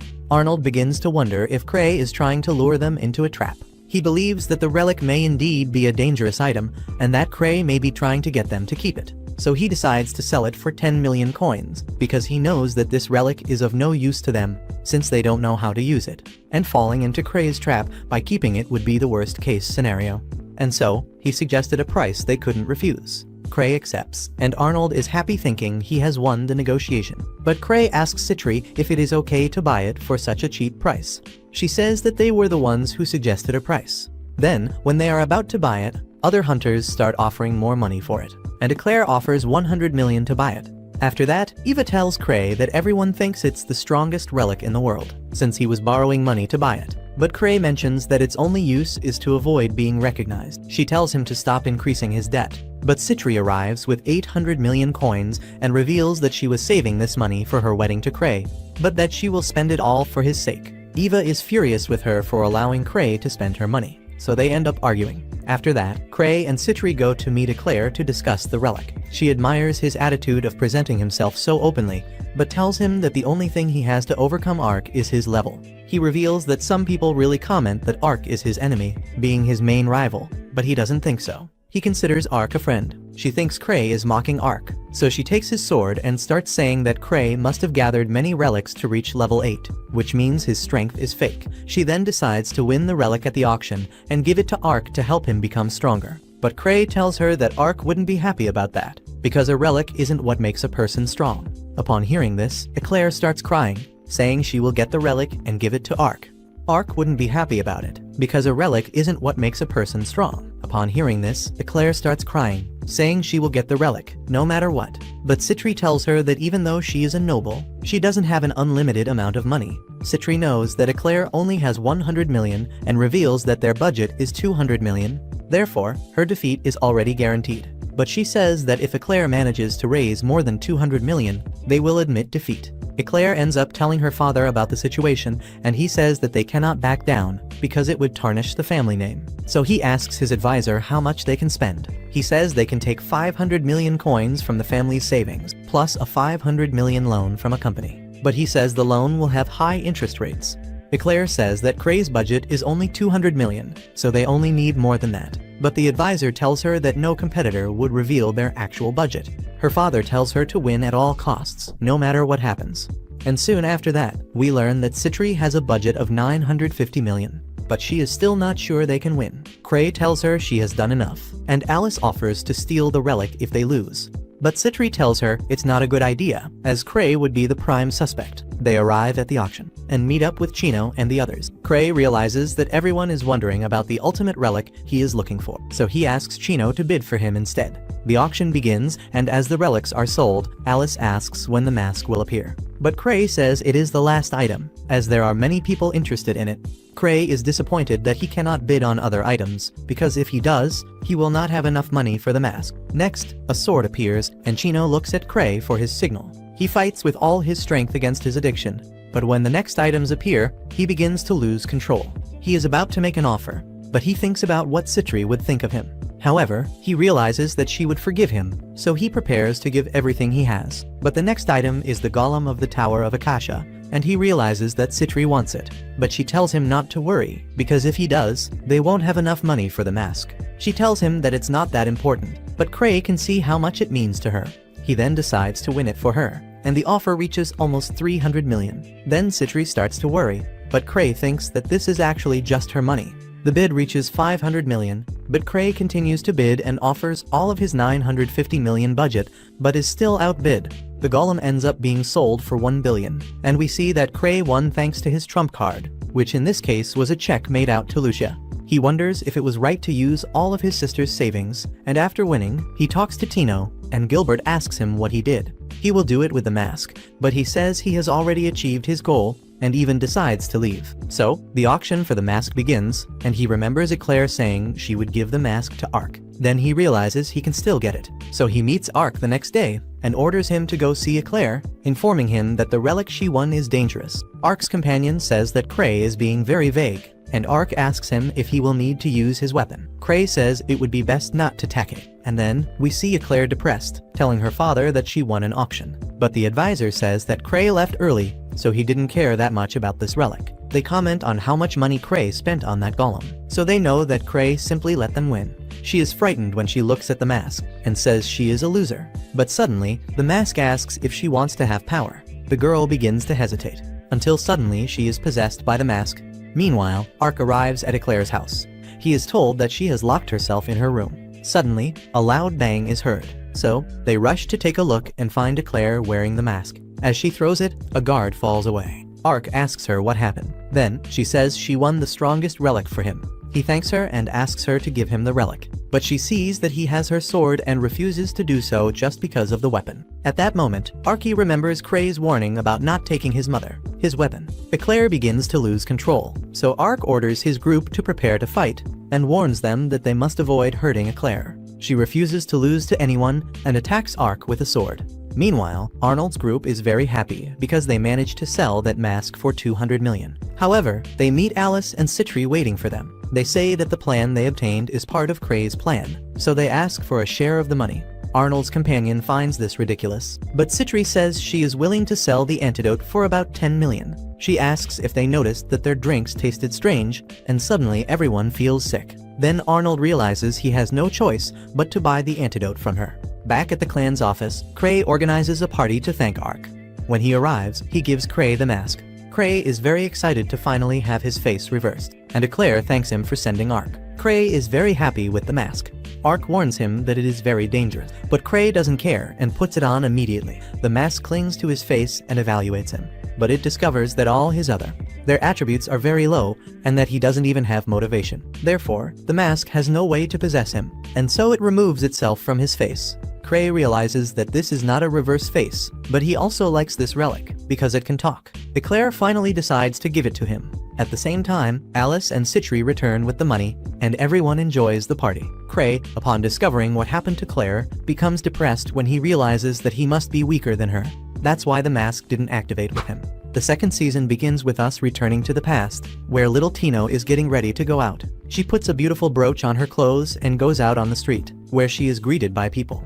The elderly ask her to be careful while shopping, but Tino reassures them that she is already 11 years old. Tino then goes to a bakery, where the owner asks her to be careful, as some evil hunters are kidnapping children on the street. The baker says she will be fine as long as she doesn't go into any alleys. As soon as the baker says this, Tino, after buying a lot of things, ends up in a dark alley while thinking about the olive oil she should buy. When she turns around, she comes face to face with a man who accuses her of hurting him. She backs away when she sees the man, but bumps into another man who claims that the girl broke his bones, but they are always waiting at the end of each part of the alley. After she gets tired of running away, the skinny guy compliments her legs, saying she'll make good money, and his fat buddy starts to get excited. Tino asks anyone for help, and at that moment Kray bumps into them. Fortunately, Kray was with his group, and they quickly introduce themselves as the Morning Souls. The kidnappers realize that they are the newbies who have been causing a stir in the capital. They get angry and ask if they are trying to steal their prey, but at that moment Luke punches the big guy and throws him away. Luke apologizes because the impact of his blow also affected Skinny, and out of nowhere, the human's hair turns into an afro. Angry, Skinny tries to punch Kray, but Alice kicks him away. The men decide to retreat to their place and Skinny says goodbye because they are outnumbered. Then they run away, promising to take revenge one day. Kray then asks if Tino is okay, and little 11-year-old Tino asks who they are. That's how she met this gang of super strong madmen. In the present day, we see Tino telling the story we just saw. She says that at the time, the master acted like a god, reaching out his hand to her. Eva is happy that Tino is okay, and congratulates Kray on another great achievement. Kray looks away and admits to himself that he had completely forgotten. After all, it has been 5 years since he and his group saved Tina. Besides, he couldn't see anything with that mask on, and he only ended up saving her by pure chance. That day, after being saved, Tina thanked everyone, and all of Kray's friends asked her if anything had been stolen. Tina noticed that her brooch was missing, and then, Kray tells little Tino that they will take care of these kidnappers, so she shouldn't worry about it. Tino then runs away in the middle of the night. so Citri asks Kray how he intends to deal with the kidnappers. He says that the kidnappers are hunters, so all they have to do is report them to the association. Citri asks how he knows they are hunters, and Luke says that Kray probably used his mind's eye power, and everyone gets excited saying that Kray is amazing. He, embarrassed, admits that yes, but deep down, even without proof, he believes that there is no one more suspicious in the capital than hunters. The next day, they go to the branch manager, Gark. They introduce themselves with more morning souls, and Gark reveals that he has heard some stories about them. Kray finds Gark's face scary. They then reveal that some hunters were trying to kidnap a little girl. Gark then asks why they didn't arrest the kidnappers on the spot, and also asks what the kidnappers look like. Kray says he doesn't know the kidnappers' faces and only heard their voices.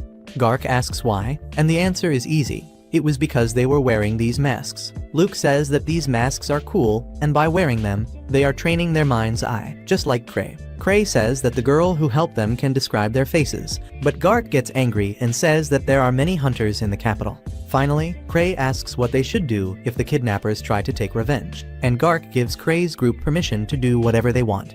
After that, as they leave, Gark says that Kray's group is made up of innocent children, and there's no way for them to know if the kidnappers were hunters, since they didn't even see them. He then wonders who is kidnapping the children and refuses to believe that hunters are really doing this kind of dirty work. On the other side of the screen, the two kidnappers are very angry that their prey has been stolen. In their minds, Kray's group ended up kidnapping that little girl instead of them. They urgently need to meet their kidnapping quota so that the organization doesn't come after them. The big guy suggests that they introduce that group of powerful hunters to their organization, as he is sure that the organization will love having powerful hunters like those kidnapping children for them. And if those children refuse to help the organization, they will end up being eliminated. They smile maniacally, saying that this is a perfect plan. Back in the present, Tino continues telling this story to everyone, and the hunters can't stand Tino talking non-stop anymore. Kray was there listening to everything, and he begins to remember what happened at that time. He remembers that after everything Tyro told them, some hunters they didn't know came to talk to their group. They invited him to join their organization. They claimed that their boss is a very influential person in the region, and since they are recommending them personally, the head of the organization will make an exception and receive them today. Kray has no idea what organization they are talking about, so he comes to the conclusion that there is another organization he should visit, one just like the Hunters branch. He believes it is best to hear what they have to say right away. At the time, Kray did not notice that these were the same kidnappers that his group had kicked out, so he agreed to follow them. Along the way, the kidnappers asked what they had done with their prey. Kray believes they are talking about the monster they recently defeated in the treasure vault, so he says that the merchandise was damaged, so he discarded it immediately. The kidnappers were frightened and called Kray's group ruthless. When Kray's group arrived at the kidnappers' lair, the entire siege had already been set up to destroy them if they refused to join them. They were greeted by a fat man and placed in a room full of weapons. Lucy realized something was wrong and asked Kray why he had agreed to follow those kidnappers. Everyone in the group realized this, except Kray. They asked Kray when they would be able to start beating everyone up, and Kray asked them to wait a little longer. Suddenly, a door opened and Dello, the leader of the organization, appeared. He offers them a good deal, saying he will pay them well for their services, but he wants exclusivity for the organization. Crepedium. A little time to think, and then the leader of the organization offers to show them their best merchandise. In another room, Kray's group is surrounded by men hiding their identities. Then, the leader of the organization shows them a cell full of children and says that these are the best goods. Right after that, he invites Kray to join him. In response, Kray asks what will happen if he refuses, and then, the fattest man in the organization shoots Luke in the head. Luke falls to the ground, and Kray prepares to say that this is too much, and that he refuses the organization's offer. But now it's too late, because in the blink of an eye, Luke has cut off the arms of both enemies. The leader of the organization tries to understand how Luke is still alive, but he was not harmed by the shot because the special masks that Kray made were so expensive that they had no money left, even though they were a high-ranking group. Everyone confirmed that they are poor at the moment, but they have no regrets, because their leader always makes the best decisions. They then turn on the kidnappers, and in a matter of seconds, everyone is defeated. And while the kidnappers were beaten and blown up, Kray tried to convince himself that everything was fine, as Gark promised to take responsibility. Suddenly, he finds a brooch on the ground, and the next day, he reads the news that a group of missing people have returned home unharmed. Citri then says that they were summoned by the Hunters Association, and on the way there, while they were talking, Chino appears in front of them and Kray hands her the brooch he believes is hers. Chino thanks them and says she is very happy to have met them. At the time, she took a photo with Kray's group, and now she can't even imagine where she would be if she hadn't met them all back then. Now she is very happy to have met them. In addition, today marks 5 years since they met. Chino reveals to Kray that her dream is to one day join their group. She will continue to undergo grueling training without giving up, so that one day she will become a stronger person. When Tino leaves, Kray thinks about taking Tino to some other abandoned ruins, because that way she might find another relic for him to use. Some time passes, and we see Kray accompanied by Citri and Tino. They intend to explore a ruin together. However, after a brief analysis, Kray and Citri realize that this ruin is empty. Kray apologizes to Citri for bringing her along for nothing. But she looks around and says that this place also has sand rabbits, so Kray needs an escort. Kray reflects to himself that even he could beat one of these in a one-on-one fight. And Chino looks into the bottom of the hole and says that maybe they'll find something if they investigate the bottom of this hole. He asks her not to exaggerate, and then Tira jumps into the hole. When she leaves, Citri reveals that this hole was dug by the golem he bought for her at the auction, and the entrance to a hidden base was disguised as a simple sand rabbit nest. And since Kray is there, she invites him to take a look. Suddenly, a strange man appears saying Eureka several times. It turns out that he has discovered something special about this rabbit hole, and when Kray asks who he is, he introduces himself as a representative of the Sand Rabbit Research Laboratory. The strange creature explains that his group is unknown, and says he has come to do fieldwork. He says he has made an incredible discovery and asks if they want to know. While Kray thinks about how to respond, Tina is digging a hole in the ground with her own hands. On the other side of the screen, the man with a sand rabbit in his hand shows his discovery. He believes that rabbits have created a futuristic civilization underground and says that rabbits are intelligent, but pretend to be dumb. As he speaks, Citri yawns. Then, the man reveals that this place is the capital of sand rabbits. Citri obviously doesn't believe this nonsense, since earth rabbits are not underground creatures. The man then says he will show the results of his research by making a great stew with this rabbit. Suddenly, Tina appears running away from a giant rabbit, and the creature Citri created emerges from the ground in a bizarre way. The crazy man looks at the giant rabbit and says that it is probably the famous king of rabbits, a creature he calls Arena Rex. He then closes his armor and says he is very happy to be a rabbit researcher. Kray looks at the rabbit and says he didn't know they could get so big, and with a smile on her face, Citri says it's normal, since sand rabbits are monsters. Tino runs desperately, while blaming Kray for putting her in yet another surprise challenge. Back at the guild, an attendant tells Kray that he has received a letter from those nobles involving the cursed mask. He tells his attendant to open the letter and respond with a standard reply and reject any work or invitations, because as she can see, he is too busy playing with these dolls. The woman says he has nothing on his schedule, and Kray says he needs to keep his schedule free. He reveals that he is trying hard to keep his schedule that way. The woman looks at the dolls and asks if Kray has gotten a new relic. He denies it and says it's just a relic that Maddie's has finally finished evaluating. This relic can create and control an illusion within a 250 centimeter radius around the bracelet. Relics like this are rare, and he creates an illusion imitating the face of his attendant. She is startled and asks him not to do that. Kray really liked the relic, so he wants to thank Chino properly for finding it for him. Meanwhile, Citri went to Liz in an abandoned store. Liz is torturing some men, and none of them have revealed anything about who hired them. She even used Citri's colored water, and even so, none of them revealed anything. Citri says that these red hunters just need payment to do dirty work. They probably don't even know who they're working for. Liz asks what she does with these people, and Citri reveals that she wants some people to carry out her experiments. However, she creates magicians. Alice asks if she can dispose of them, which scares the men. However, Citri says she can use them, since they are used to doing dirty work. Citri then bends down and kindly asks if any of them want to work for her.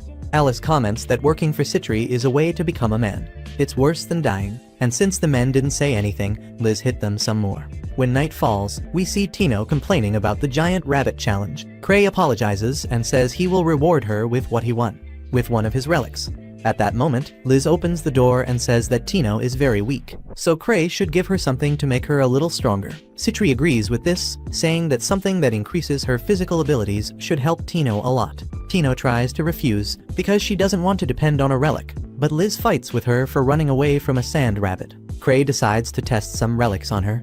He has a special one that greatly increases physical abilities, so he takes the cursed mask that caused great chaos. Tino is afraid, but Kray reminds her that the noblewoman became strong enough to face a group of high-ranking hunters. Tino promises to try hard and get stronger naturally. But then Liz holds her down and Kray lets the mask fit her face while poor Tino screams that it's disgusting. In a matter of seconds, Tino's personality changes completely, and she grabs Kray in her lap. She scolds Liz for getting too close to her master and also fights with Citri, calling her an old witch. She says that neither of them are good enough for their master and tells them both to get lost. This angers the two girls, and Kray comments that Tino has gone crazy. After that, we see Kray receive a mission exclusively for him. The mission was sent by an important nobleman, and it is very important for the Hunters Association to increase the friendship between hunters and nobles. Kray says that other people can do it, but the mission is exclusively for him. He says he will send Ark's group to take care of it because he doesn't want to work. Then, the old man tells him that he has not completed any missions, and for that reason he will be expelled from the Hunters Association. For the old man, this will be a shame because Kray is at level 8, and never in history has someone so strong been expelled for not working. He blames Kray for giving credit for his achievements to everyone around him. But deep down, Kray admits that he really hasn't done anything. Kray doesn't accept the mission yet, but promises to prepare to fulfill it. When he goes out on the street, two people end up greeting him, calling him Kray. He doesn't know who these people are, but joins them for a cup of tea. The boy then asks Kray not to carry out this mission for the nobility. He knows that Kray is almost at level 9, but originally defeating the Akasha Tower was their responsibility, not Kray's.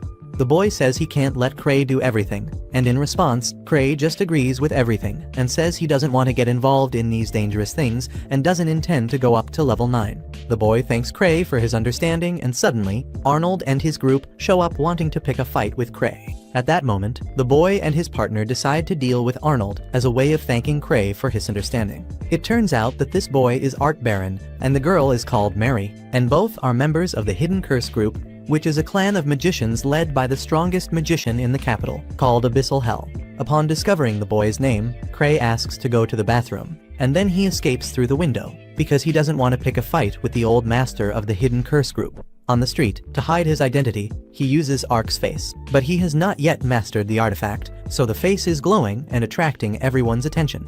Arriving at his office, he receives news that should be good. He has been invited to attend a prestigious meeting that the Emperor is offering to hunters. He is sad and says that today is really not his day. And as the woman explains the details of the event, Kray becomes increasingly discouraged. She is happy that the Emperor has recognized Kray. But he, on the other hand, is thinking of fleeing to the land, to the mountains. Kray then leaves, saying he is going to take some time off. Alice intends to follow him, and Citri goes along too.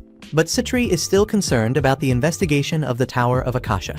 At that moment, Kray remembers the earlier conversation and says he asked the Hidden Curse group to take care of it. Citri can then go without worry. Then, Liz tells everyone that Kray is going on vacation and asks if anyone wants to come along. At that moment, everyone starts making excuses, because they are afraid that this vacation will be another impossible event that Kray always puts them through to suffer and become stronger. Liz gets angry, but Kray calms her down. The next day, Liz goes to Tino and tells her to get ready to travel with them. Tino apologizes for everything, but Liz doesn't care about that. On the other side of the screen, we see that Citri has taken care of the Red Hunters, and now they are her loyal servants.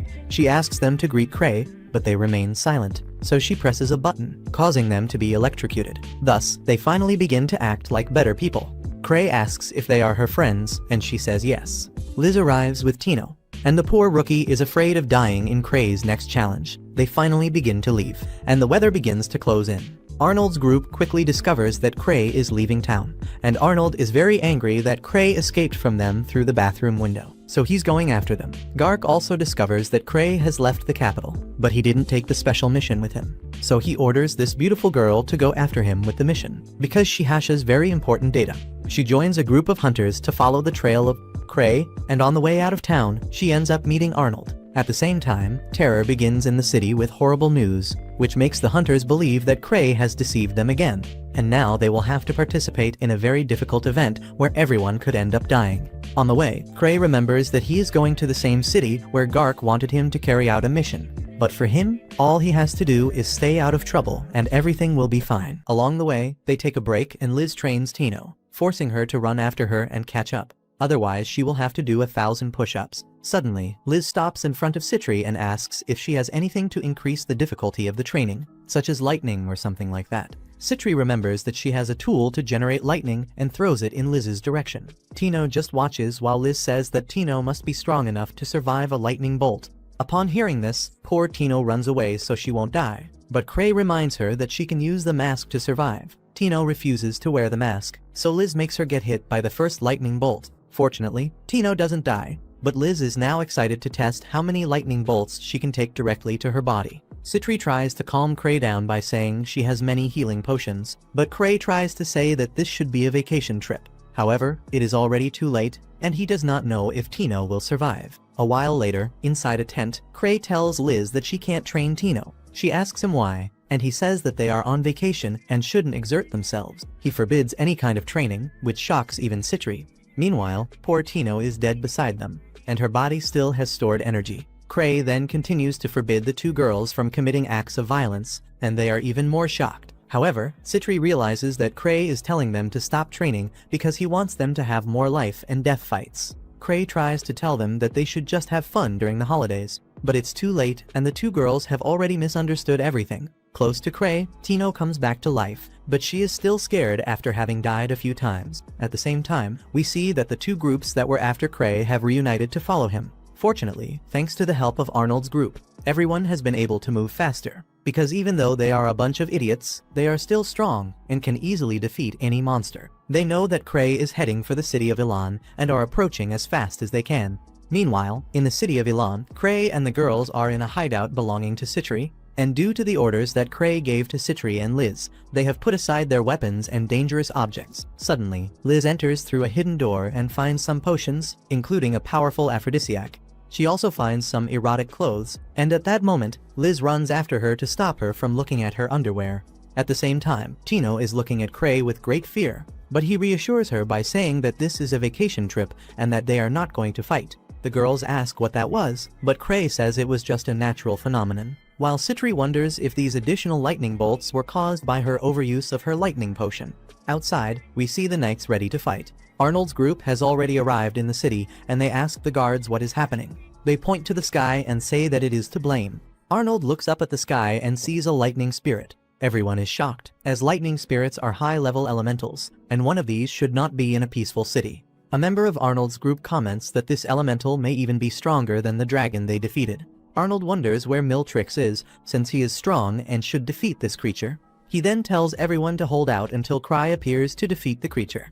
While they fight, Kray is in a bathtub. Time passes with Arnold wondering why Kray doesn't show up, and meanwhile, Kray is enjoying his vacation as much as he can.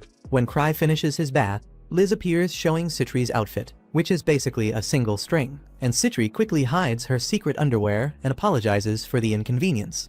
During the battle, everything seemed to go from bad to worse, but Arnold gave it his all and defeated the lightning elemental. The next day, when Kray went out on the streets, they saw that everything was destroyed. The guard in the exotic outfit informed them that a group of high-level hunters were in town and they took care of everything. Kray is happy and says that thanks to these people, he can sleep like a baby. Some time later, Arnold discovers that Kray has already left town and slams his fist on the table. To make matters worse, Arnold receives information that Kray commented to the guard that thanks to the hunters who fought, he can sleep like a baby. For Arnold, this was the last straw. He believes that Kray knew they were following him and therefore put them in a situation where they would have to fight that elemental to survive. Arnold then decides to leave immediately in pursuit of Kray. Meanwhile, Kray is with Liz, who is clinging to him. Jealous, Citri says that Liz's genes are not compatible with Kray's, but Liz says that Citri is her sister, so that applies to both of them. Annoyed, Citri takes a potion to summon a powerful monster, but Kray stops her from using it by throwing the potion on the road. Kray then says that there is a cafe just ahead that serves delicious sweets, and he wants to stop by there.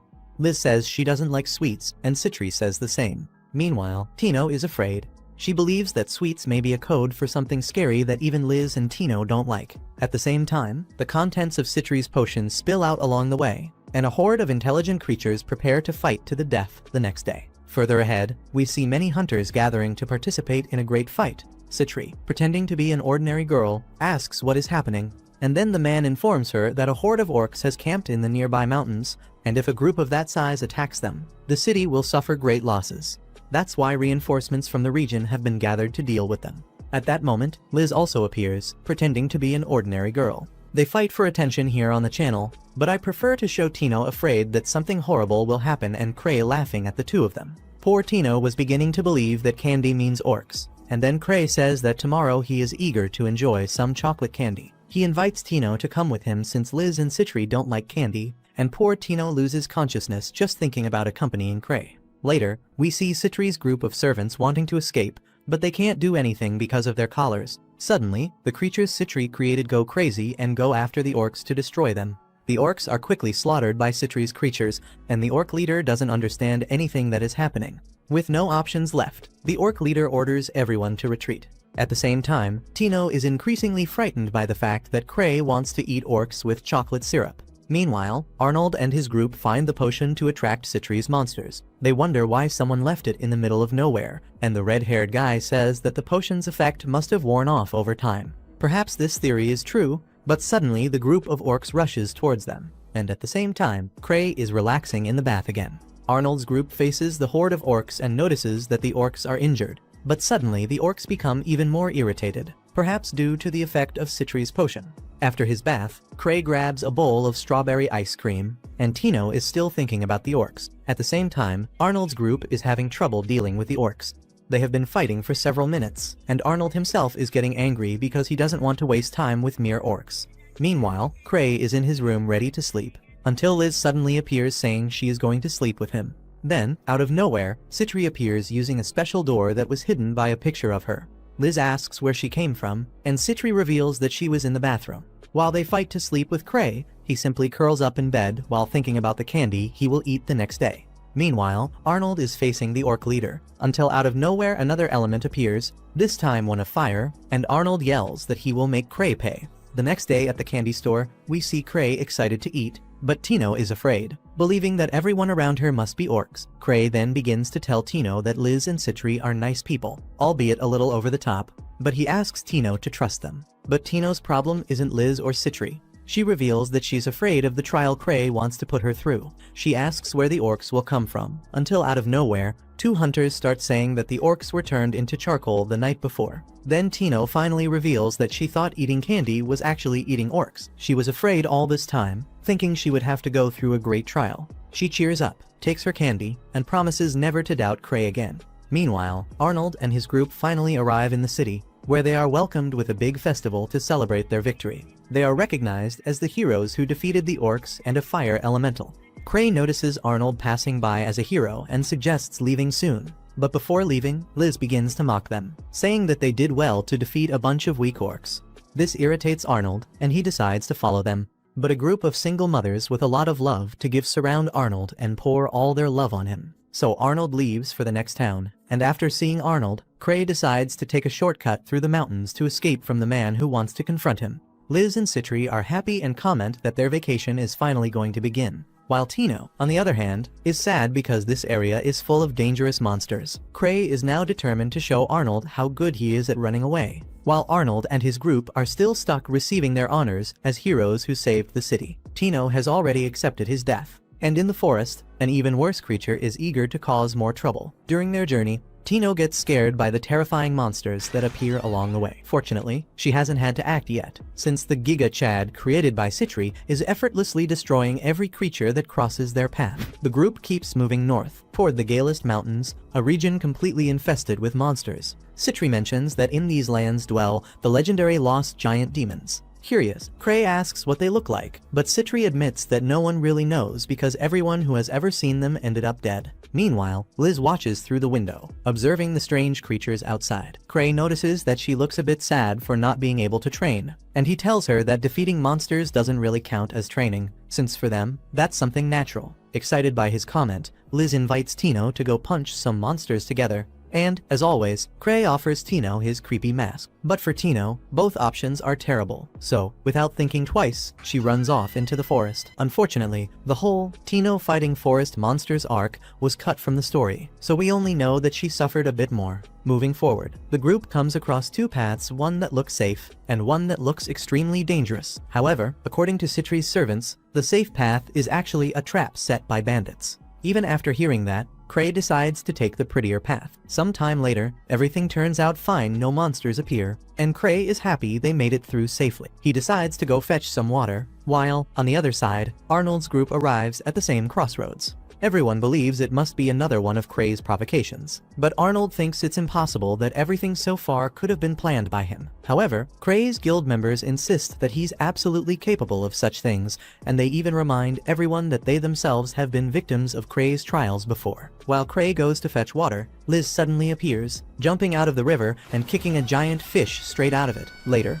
we see Kray fixing her hair, and Liz happily comments that everything is fun when he's around. She's enjoying her vacation and says she's happy to have come along. She also promises to get stronger, so she can protect everyone and to help Tino grow as well. Kray simply nods with a calm smile, but just as Liz seems about to try something more with him, a sudden explosion interrupts the moment. We then see Citri and her monsters fighting against an incredibly powerful creature. When Tino tries to help, the monster dodges her attack with ease and prepares to strike back. But just as everything seems lost, Liz appears and protects Tino with a single kick. Tino is amazed by Liz's strength, and Citri reveals that the creature is actually one of the lost giant demons. Moments later, Kray arrives and asks what's going on. Citri calmly replies that everything is going exactly according to his plan. She explains that this creature learned from the bandits of the region how to create illusionary paths that deceive travelers and lead them into deadly traps. That's why one of the roads looked perfect, while the other looked terrifying. Citri also mentions that the demon has been following them ever since they entered its territory. Suddenly, the creature grabs a massive boulder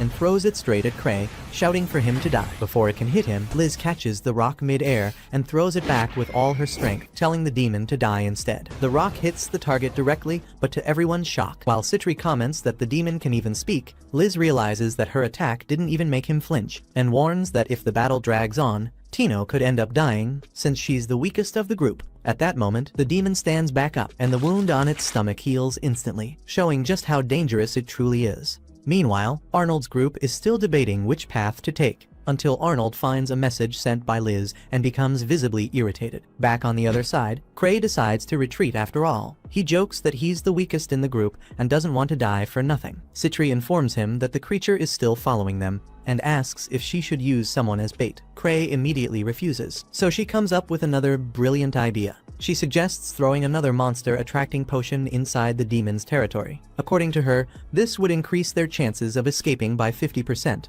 without having to face the demon directly. But, as always, there's a small problem. The monsters summoned by the potion might end up attacking the group as well. Just hearing that, Tino panics, even considering ending her own life right there, just to avoid going through another one of Kray's insane plan. However, Citri, with her usual dark sense of humor, explains that there are creatures in this forest capable of reviving the dead, only to kill them again, and again, and again. Upon hearing that, Tino completely breaks down, realizing that not even dying would be an escape. Sometime later, everything works out. Kray's group manages to avoid the monsters, and finally, the demon's presence disappears. Even so, Tino stays hidden, whispering softly that Kray is terrifying and that he's really scary. At that moment, Kray appears holding his sinister mask. He tells Tino not to worry so much about her surroundings, and, trying to make her feel more at ease, he hands her the mask, saying that as long as she's holding it, at least she won't die. With a calm smile, he adds that if she's carrying the mask, he won't have to worry so much about her. Tino, having no other choice, finally accepts the gift, and, right after that, the monster created by Citri continues fighting the modified bandits that she herself had created. Sometime later, one of the modified bandits sees Citri handing a mysterious key to Kray, and a dangerous thought begins to form in his mind. Meanwhile, Arnold's group discovers Kray's camp. They inspect everything carefully and conclude that it must be a trap, but even so, they decide to move forward. On the other side, the intelligent demon is watching from a distance. He realizes that Arnold's group is strong, and that they know Kray's team, so he decides to put a new plan into action to approach Kray while disguised as Arnold. The real Arnold notices movement in the forest and heads out to investigate. Shortly after, the demon appears before Kray, still disguised as Arnold. Kray looks him up and down and asks, "Where are your clothes and your weapon?" The imposter arrogantly replies, "Those things are for the weak." Kray, completely confused, offers him a cup of coffee. But the demon suddenly starts screaming hysterically, shouting that he's going to kill Kray. Puzzled, Kray looks at Liz and Tino and asks if that's really Arnold. Without hesitation, both of them confirm. Yes, that horrible thing looks exactly like Arnold. Believing them with all his heart, Kray kneels down and apologizes for everything that happened between them. And right at that moment, the real Arnold appears, even angrier after seeing Kray treating the demon as if it were him.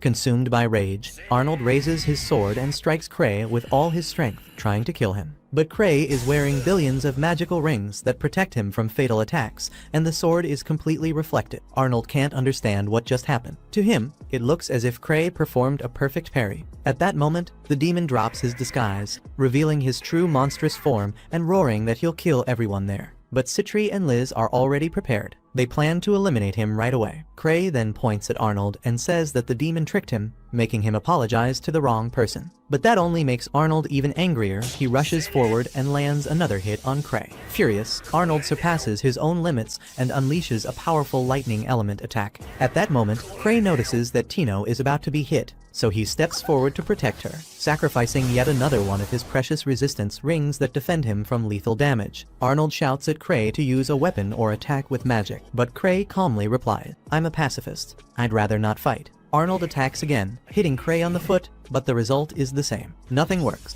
Tino makes a bold decision to face Arnold on her own. To prove to Kray that she truly trusts him, she grips the mask tightly and puts it on her face. Kray feels a chill run down his spine. Something powerful has just awakened. When the mask tries to take control of her body, Tino resists with all her willpower and demands full control. The mask recognizes her inner strength and acknowledges that she's worthy of using it manually, without the automatic mode. And then, the transformation begins, and Tino takes on a completely overpowered form like a true magical girl. Liz turns around, shocked by the scene, and in the next instant, Arnold is sent flying back by a single devastating kick. Excited, Kray shouts enthusiastically, "Super Tino." The next day, Tino wakes up. Kray, smiling, tells her that unfortunately, even with all that power, Arnold was still stronger and ended up defeating her with a single punch. Meanwhile, Liz and Citri managed to defeat the demon, but it kept reviving over and over again. Exhausted, they decided to leave the problem to Arnold's group and went on their way. Tino survived, but she feels down for not being able to win, so Kray, with a gentle tone,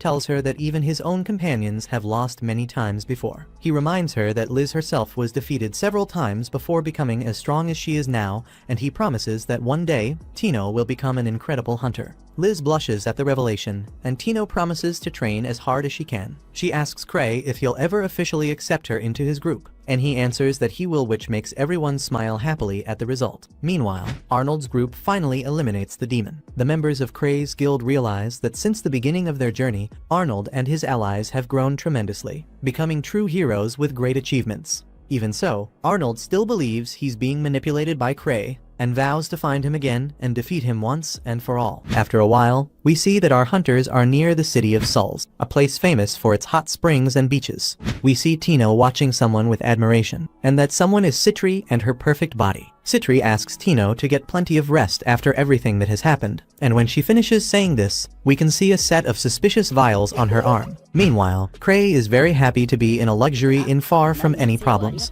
Kray is happy to be alone in this place, and as he thinks about it, he remembers Citri warning him that a nearby town is being attacked by bandits, so it's normal that no one shows up here. Kray doesn't care about bandits. The only thing he wants is to get away from trouble. Suddenly, he hears someone singing. The noise is coming from the open area, so he goes there to check what is happening. There he finds a strange creature singing. He remembers Liz inviting him to hunt a hot spring dragon. He obviously refused and also asked what a hot spring dragon is. This brings him to the present moment, where he sees this strange creature singing in this hot spring. Kray doesn't believe that this little creature is a dragon. He believes that this cute creature must be the mascot of the owner of this place. So he decides to take a bath in the open air, obviously avoiding eye contact with the creature so as not to disturb it. Little did Kray know that the hot spring dragon is one of the most powerful creatures in this world. With a high level of intelligence, the dragon cannot stand Kray's presence and attacks him. But fortunately, he survives thanks to his safety ring. Meanwhile, Citri was trying to use a suspicious shampoo on Tino, until they both hear Kray shouting that a dragon has appeared. Citri and Tino quickly appear to support him, but Citri claims that Kray did not ask for help, even though his scream sounded like that of someone in despair. Citri says that this dragon is small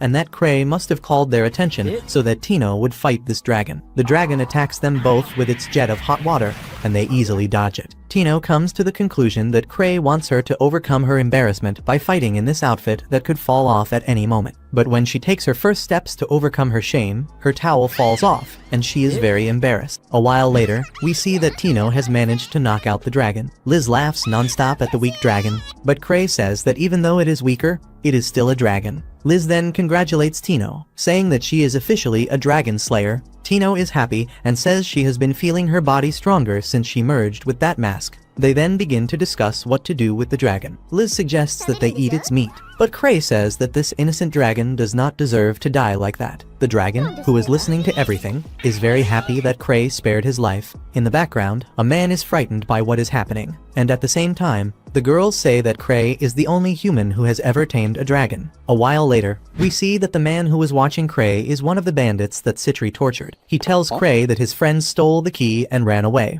He is afraid of doing the same and being hunted down, so he just wants to return the key to his collar to Kray. Kray tells the man that his friends were hasty, that he had already intended to free them for some time, and then he tells the man that he is now free to do whatever he wants, and even thanks him for telling him about his friend's escape. After that, Kray and the girls walk through the empty streets. Kray sees a hole in the ground and asks if it's a trap, but Citri says that people were probably digging another hot spring. Kray is saddened by the situation in the city and wishes that other hunters would appear to take care of these bandits. Liz asks why they don't do that, and in response, Kray says they are on vacation. Liz notices that a store is open and they are selling hot spring dragon dumplings and demi-human dumplings. Citri reveals that demi-human creatures are described in legends as creatures with human traits. She has researched this a little and knows that there is more information underground. Kray eats a rice and bean dumpling, saying it's delicious, but I've eaten it before and thought it was horrible. I had food poisoning for 30 days and almost died, after which I developed a phobia of Japanese food. As they walk down the street, Arnold suddenly appears, completely destroyed. He gets angry when he sees Kray, but he has no strength left and ends up fainting. Sometime later, Kray discovers that Arnold and his group entered the palace at night. That place has a difficulty level of 8. But even so, everyone claims that going through that place seemed like the fastest way to reach Kray. They say that going in there was a real hell. The first thing they saw was a group of level 8 monsters that Kray defeated. Further ahead, a new wave of level 8 monsters appeared. The power of those monsters. No one but Arnold was a match for these level 8 monsters, so Arnold made the decision to retreat immediately. He created a smoke screen, and then everyone hid using the bodies of the monsters that were already there when they arrived. The bodies of high-level monsters take too long to disappear, so they use the monsters' bodies to escape. Now that Arnold is exhausted from fighting for them, Arnold's subordinates apologize and tell Kray that they understand the message. However, Kray humbly says that he hasn't done anything to them yet, and his words are misunderstood, and everyone begins to believe that Kray still plans to give Arnold more challenges. Then that girl whose name I've already forgotten for about 3 episodes now gives Kray a personal request from Baron Gladys. Kray asks Citri to hold the request and informs the unknown woman that he does not intend to accept this mission. Citri explains that this mission is to defeat a group of criminals who have been causing chaos in the neighboring city. This group is made up of more than 100 bandits, and they came from the Northern Territory. Everyone asks why Kray won't accept this mission, and Kray doesn't know how to respond. But Citri says it's simple. These bandits keep an eye on those who are strong, and every time a hunter of Kray's level approaches, they flee. So even if Kray were to try to defeat this group of bandits, he would not find them. Citri herself has already obtained information that the bandit leader has recently stopped acting, all because Kray was approaching his location. Everyone is shocked and asks if this is true. Even Kray himself wonders if this is really true. But soon after, he says that Citri and Liz's summary is correct. However, after discovering this himself, he is very happy because the fact that he is in this city means that these bandits will leave, so people will return to work in this city, and he will be able to enjoy life here. And he will be able to enjoy all of this. Meanwhile, Arnold is sleeping and having dreams about horrible monsters with Kray's face, and they all say that it's not over yet. When he wakes up, Arnold hears his companions saying that they have already settled the score with Kray, and now Arnold can rest peacefully. His friends say that Kray was a bad opponent that they never had a chance of beating, and Arnold is discouraged from moving forward as the strongest hunter. He walks down the street while reflecting on himself. Arnold is now disappointed in himself. Kray showed him what the strength of a level 8 is, and Arnold's friends are so worried about him that his emotions have now quieted down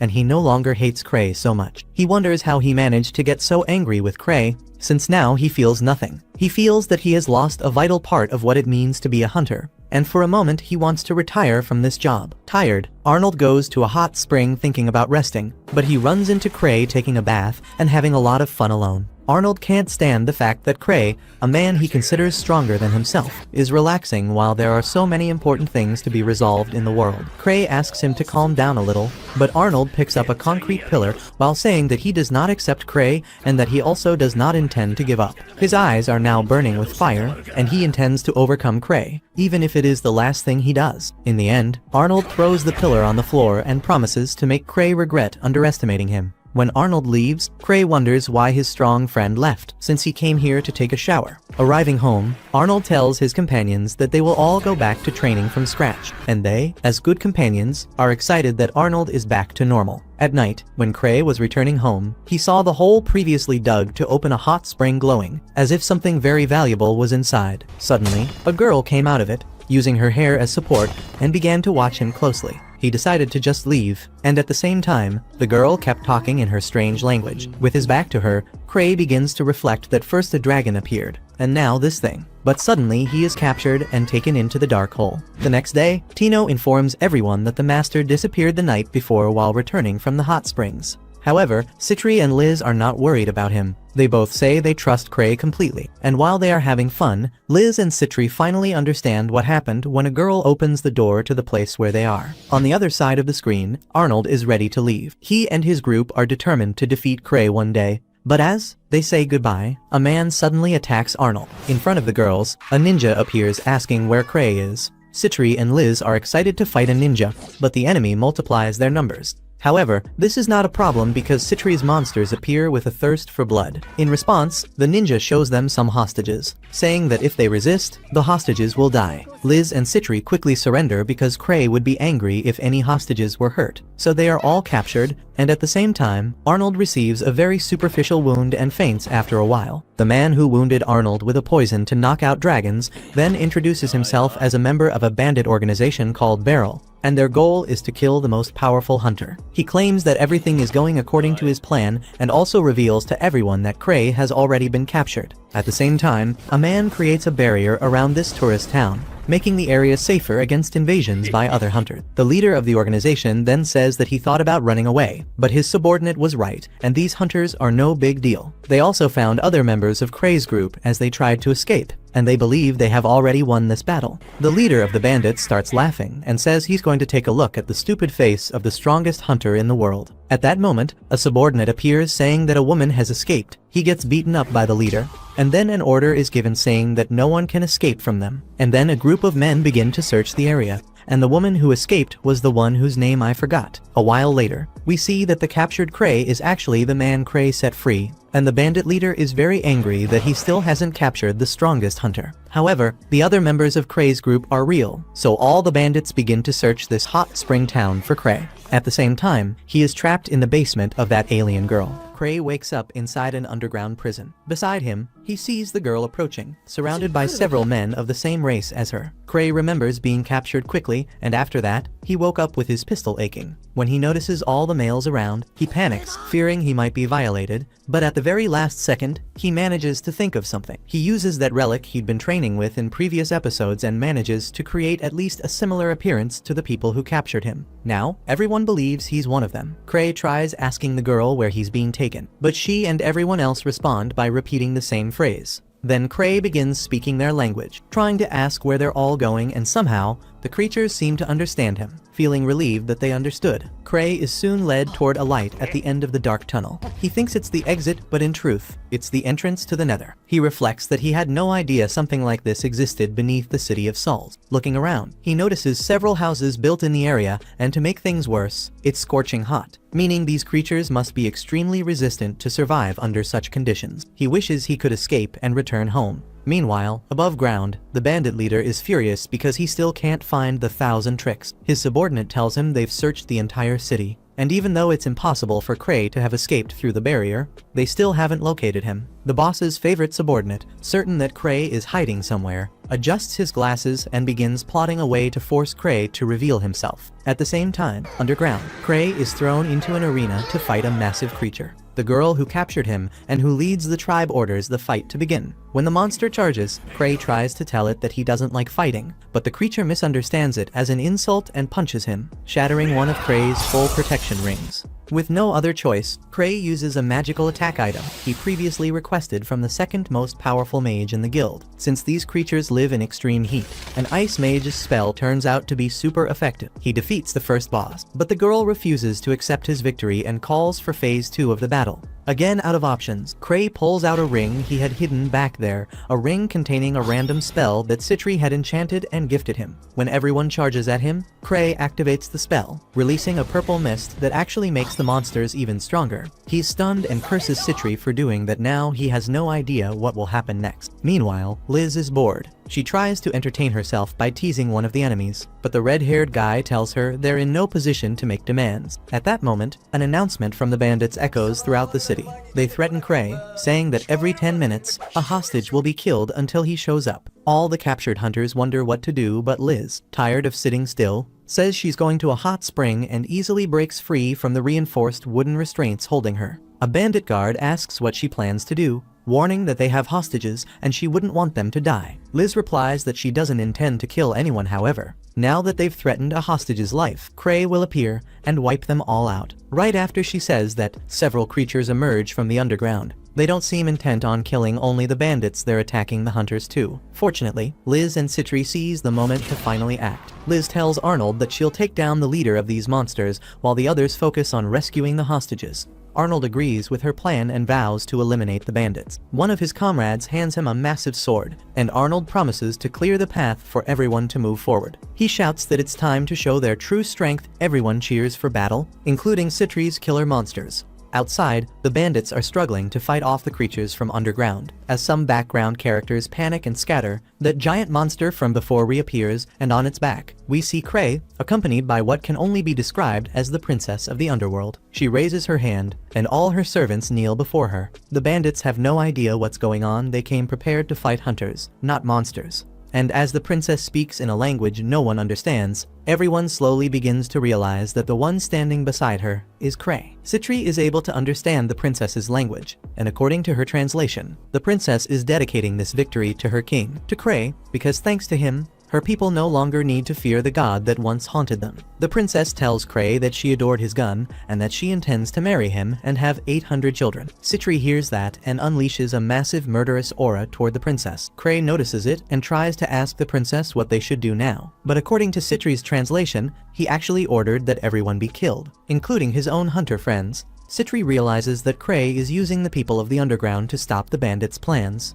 But after that, she can no longer understand the brilliance behind Kray's strategy. Liz steps forward and says they should just ask Kray directly. She speaks to him, and Kray greets Liz back, saying that he missed them. The princess doesn't like seeing him talk with human women and asks Kray to guide them. Citri, while translating, notices the symbol on the princess's face and comes to the conclusion that this adorable little creature is also a princess just like her. The great king of anime had already foreseen this. The princess asks Kray who those fragile-skinned beings are. Kray tries to say that they are his friends, but what he actually said was for the princess to completely exterminate them. Irritated, Citri asks Kray whose side he is on. He tries to say he's on their side, but what he actually said was to exterminate first the girl with the curvy body, the wise and beautiful one. He also said that he doesn't care at all about the other two of her servants. Liz and Tino wonder if they are the so-called servants. Citri, annoyed, asks if he truly prefers the princess of the underground. She says that for him, it's enough for a woman to exist for him to want to devour her.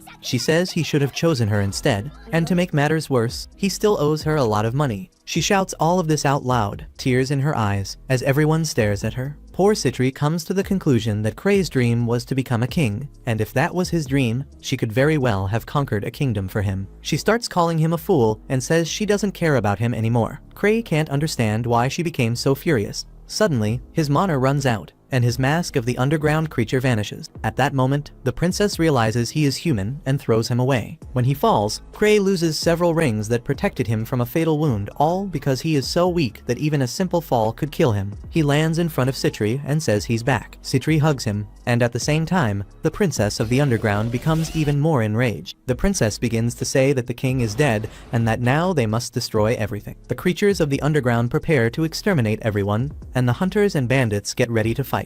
Arnold shouts, asking what the hell is going on, and suddenly, a massive hot spring dragon emerges from a mountain. The princess of the underground quickly goes to Kray and kneels. She starts speaking desperately, and Citri understands that the god the underground creatures feared is actually that dragon that just emerged from the mountain. Meanwhile, the unnamed background girl faints in front of some hunters, saying she needs to find help. The dragon that appeared spits its scorching breath and devastates most of the underground creatures. Kray notices the princess trembling in fear and tells her to go home. But after he says that, the princess hugs him as if he had just become her new master. The princess starts giving orders, and her people begin to retreat back underground. No one understands what's happening, but the girls around Kray come to the conclusion that Kray used the underground people to scare away the bandits, and then used the dragon to scare away the underground people. However, now they must deal with the dragon. Citri realizes the full brilliance of Kray's plan while also struggling to remove the princess, who is almost taking root in Kray's body. At the same time, Liz rushes to confront the dragon,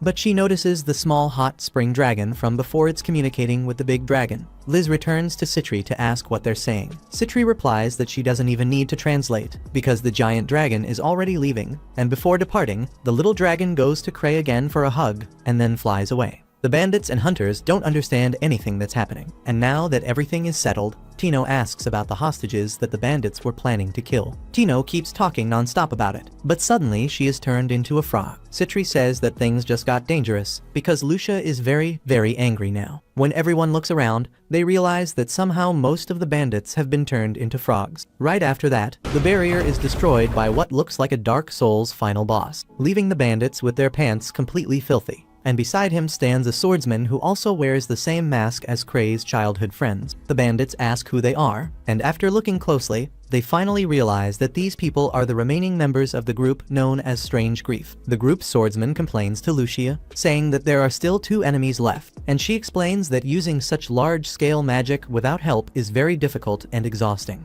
The bandits still believe they have a chance to defeat Kray's friends and keep making things harder. Kray's swordsman friend says he always tries to talk before cutting things down, because that's how Kray taught him to have fun and be a good guy. Luke accidentally cuts off both bandits' arms, and at that moment Kray appears, horrified, saying that he just cut off 2 people's arms. Luke says he used the wooden sword as agreed, but Kray yells that he should have used a blunt stick instead. Kray asks Lucia to heal those poor civilians, but Luke understands it his own way and concludes that if the bandits are healed, he can have even more fun as long as Lucia still has mana left. Luke calls Kray a genius, and Kray asks him if he tried to communicate before cutting. Luke looks away and says he tried, a little. Liz and Citri also run to reunite with their friends, and meanwhile, Kray asks Lucia if she knows how to reverse the effect of her spell. He criticizes her for turning everyone into frogs when there are much cooler options, but she says that in the book he wrote for her, there isn't any information about that, and that next time he writes a magic book for her,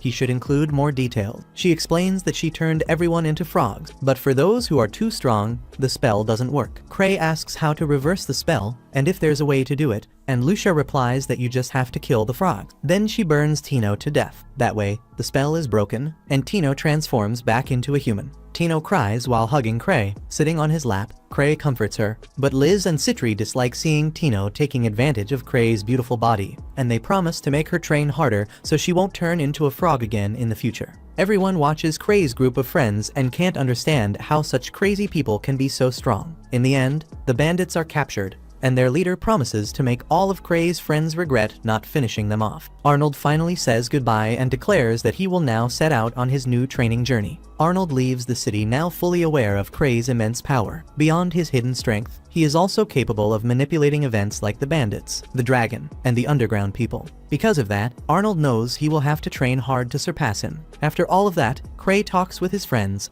and Luke is very sad about the fact that Kray already dealt with everything he wanted at least to fight the underground people. In response, Kray says they should have arrived earlier, but Lucia says it's his own fault for taking an early vacation. While they talk, the princess of the underground watches them, and not even Citri can tell us what her plans will be for the future. Fortunately, almost all members of Kray's group are reunited, missing only one more girl. After these events, we finally reach the Fox Arc, an arc that promises to leave every member of Kray's group defeated, while the only one still standing against a level 10 enemy is Kray himself. But before all of that, Kray Kray and his group return from their vacation trip. Kray spent 3 weeks away from the capital, so he believes he managed to avoid the meeting with the nobles. And as soon as he gets home, he plans to take it easy. Lucia asks Kray how the capital must be right now. She hopes the damage is minimal. Kray asks if something happened, and Lucia only sighs, assuming Kray already knows everything that happened. But he keeps pretending he knows nothing. When he arrives at his guild, Kray apologizes for being away for so long. And for some reason the entire city is destroyed. To apologize for being gone, Kray brought a lot of hot spring dragon thermal eggs and bread.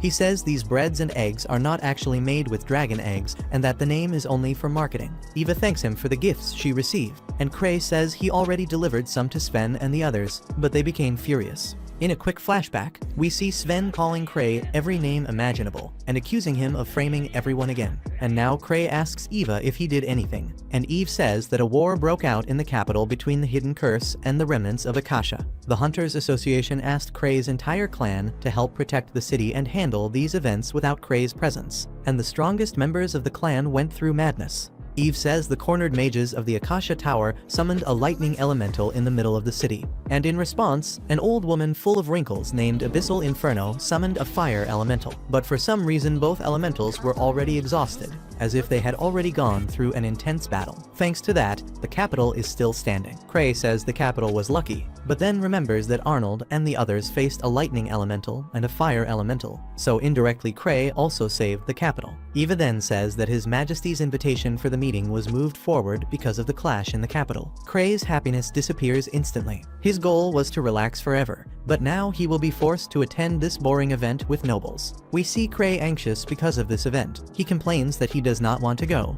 and his stomach already hurts. He has the brilliant idea of asking Ark to represent him, but Eva says Ark was also invited. So Kray tells Eva he has nothing to wear and he cannot meet His Majesty like that. But Eva says she already has a suit ready for him. Yet Kray does not remember ever giving her his measurement. In response, Eva says Citri keeps his measurements updated. Kray says that if he goes, the members of his group will cause trouble, but Eva says he was the only one invited, and only one person is allowed to accompany him. So Kray insists on taking people who would cause problems at the event only to refuse to go. Suddenly Liz and Citri enter the room dressed for the event. Carrying Kray's suit, Liz insists that she should go with Kray, but Citri pushes her aside and says she is the most suitable person to accompany him to this event, because unlike her sister, she will not cause trouble. Liz becomes irritated and says that with that heavy body Citri would make the king's castle collapse. In response, Citri says Kray cannot take a girl with a child's body to an important event, until suddenly Tino appears well dressed, thinking about offering herself to accompany him to the meeting. But she receives the violent glare of Citri and Liz and gives up instantly.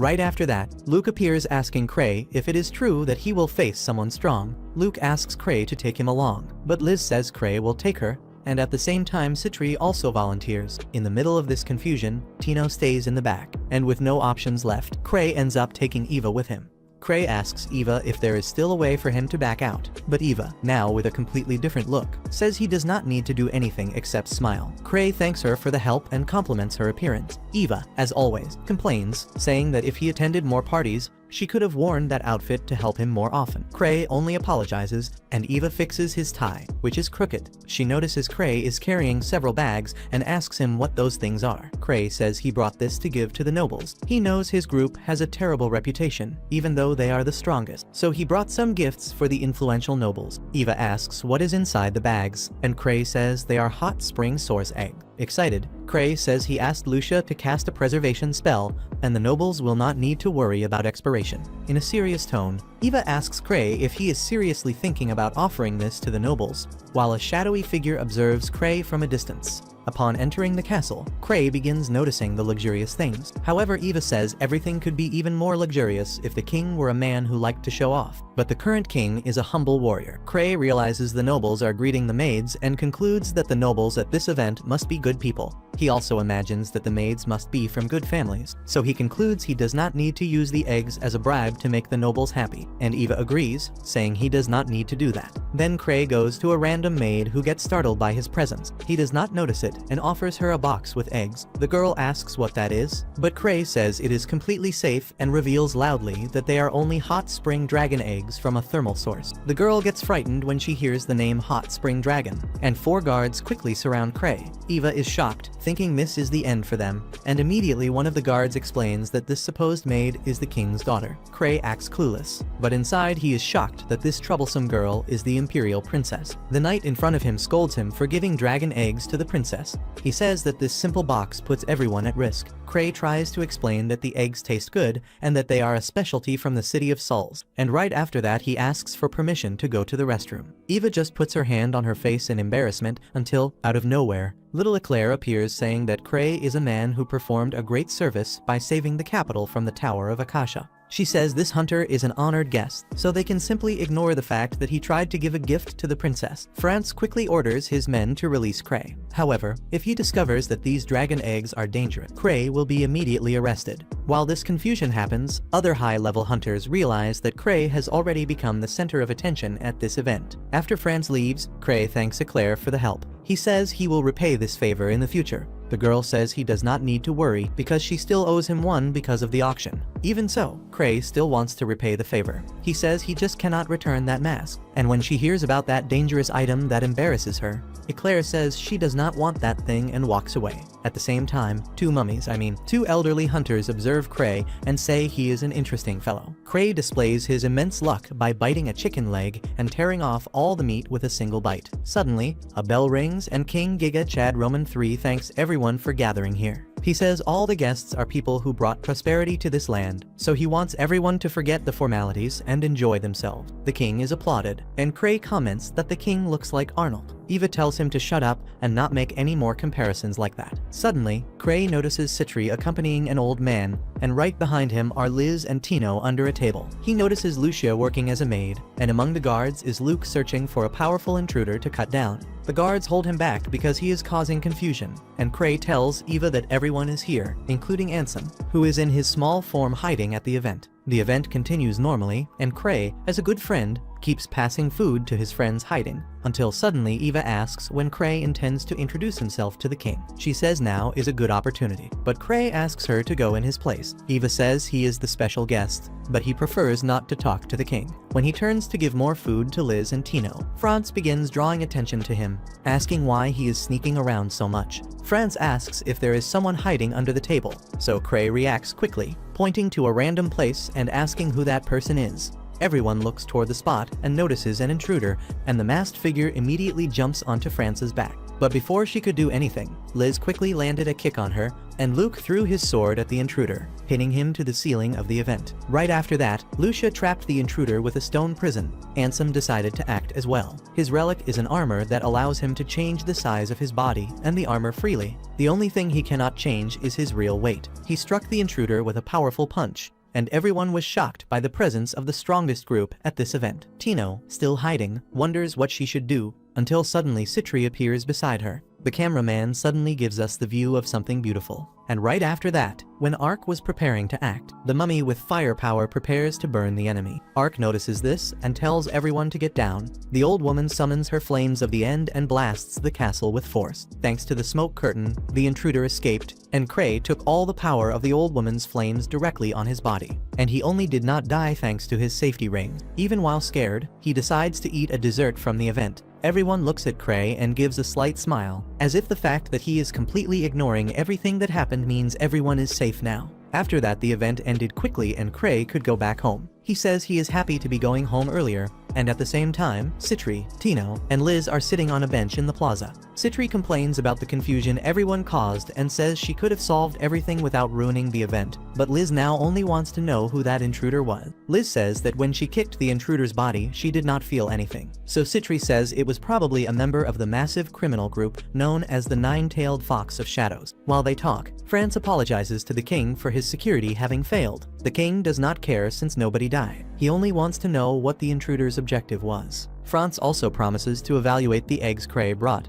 because if they are dragon eggs, there is a chance they might be attacked by a real dragon. However, before he even checks the eggs, the intruder on the castle roof uses a special stone to attract a dragon. The next day, Kray reads the newspaper and discovers that right after the event ended, a medium-sized crimson dragon appeared. The dragon was going to attack the castle, but Ark and the others who were on guard defeated it. Suddenly, Luke arrives with the dragon's head and says that before Ark defeated the dragon, he managed to rip its head off. He was going to throw the dragon's head on the ground for Kray to see, but Eva asks him not to do that. Luke then says that the king's soldiers want to talk to Kray. He says he does not want to talk to anyone, so Luke asks if he should cut them down. To avoid the death of many people, Kray decides to talk to them and asks Eva to accompany him. Luke asks what he should do with the dragon's head, and Kray says he can do whatever he wants as long as he does not make a mess. After that, Franz points at Kray and says the Crimson Dragon attacked them because of the eggs he brought. Kray says he brought normal eggs, and Franz says the eggs were indeed normal. So this means the king's enemy wanted to bring Kray down with a false accusation. Maybe the intruder was there only to kill Kray, but he could not do anything because Kray brought his group.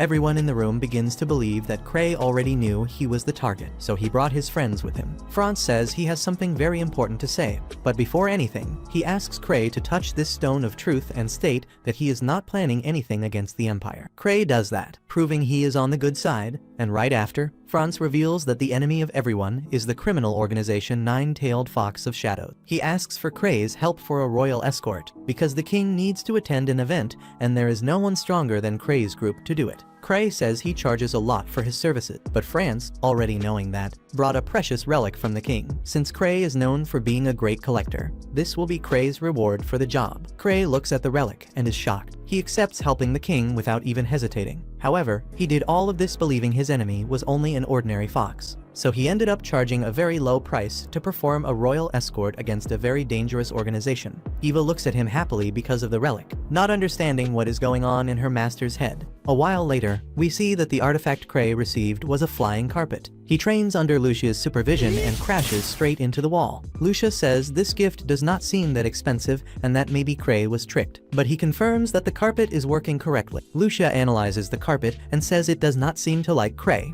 However, Kray is certain he will tame this carpet one day. The irritated carpet punches Kray and knocks him to the ground. Lucia watches everything and tells Kray that he must prepare himself for his mission. A while later, he meets with his personal secretary, whose name I already forgot. She says he can bring up to 5 people on this mission, and Kray decides to choose every member of his group except himself. But Kray himself was requested for this mission. Kray considers sending Ark in his place, but Ark is already carrying out another mission. So Kray decides to create the perfect group for this mission. A while later, we discover that Kray assigned Gark to help him with the royal escort. Gark refuses, saying this mission is extremely important and that a retired man like him will not be as useful as the younger one. Kray then invites the girl standing next to Gark, whose name is Kaina. This irritates Gark even more, and he starts shouting wildly at Kray, saying he is not taking such an important job seriously. With no options, Kray runs from Gark, but before he leaves, Kaina gives him a list with the high-level hunters. Unfortunately, Kray cannot take his group members because one of them would need to be left out. He analyzes the list and becomes sad that he cannot bring Arnold. By looking more carefully at the list, he sees a strange name, but since the person has a very high rank,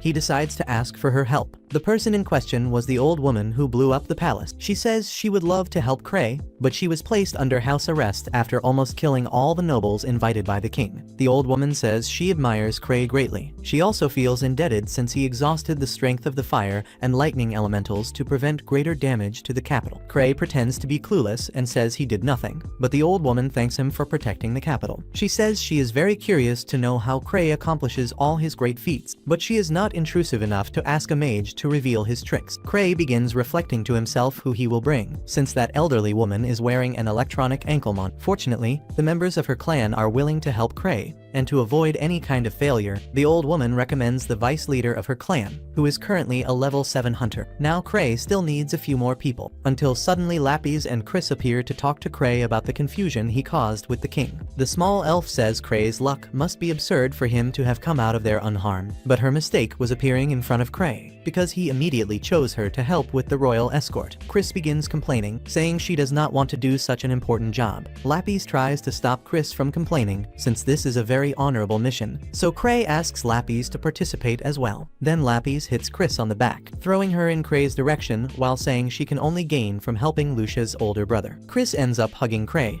which breaks one of her safety rings. Lapis also says that this mission is appropriate for nobles like them. And while Lapis leaves, Chris says that Kray should be grateful for their help. A while later, we see that he truly is grateful for the help. Now he only needs one more member, and at this moment Citri appears, offering herself, but Kray says he cannot take her. Kray apologizes, saying he cannot show preference among his extremely important friends. Citri, knowing this, shows Kray the new friend she created. He is a dangerous death knight who can be controlled through a remote device. She presses a special button, and the knight begins performing strength poses, while Citri says this knight will never betray him, so he can take him as a member of his group on this mission. She says Kray can also throw him away if he wants, so he accepts the help of his beautiful Citri. A while later, he presents his list of people for the escort, and Franz asks Kray if these people are truly trustworthy. Kray states that yes, they are. He is proud and says all his companions are human. Because of Franz's questions, Chris becomes irritated and starts insulting everyone, saying she is important and that she only came to help under Lapis's orders. Kray tries to comfort her by saying he will pat her head,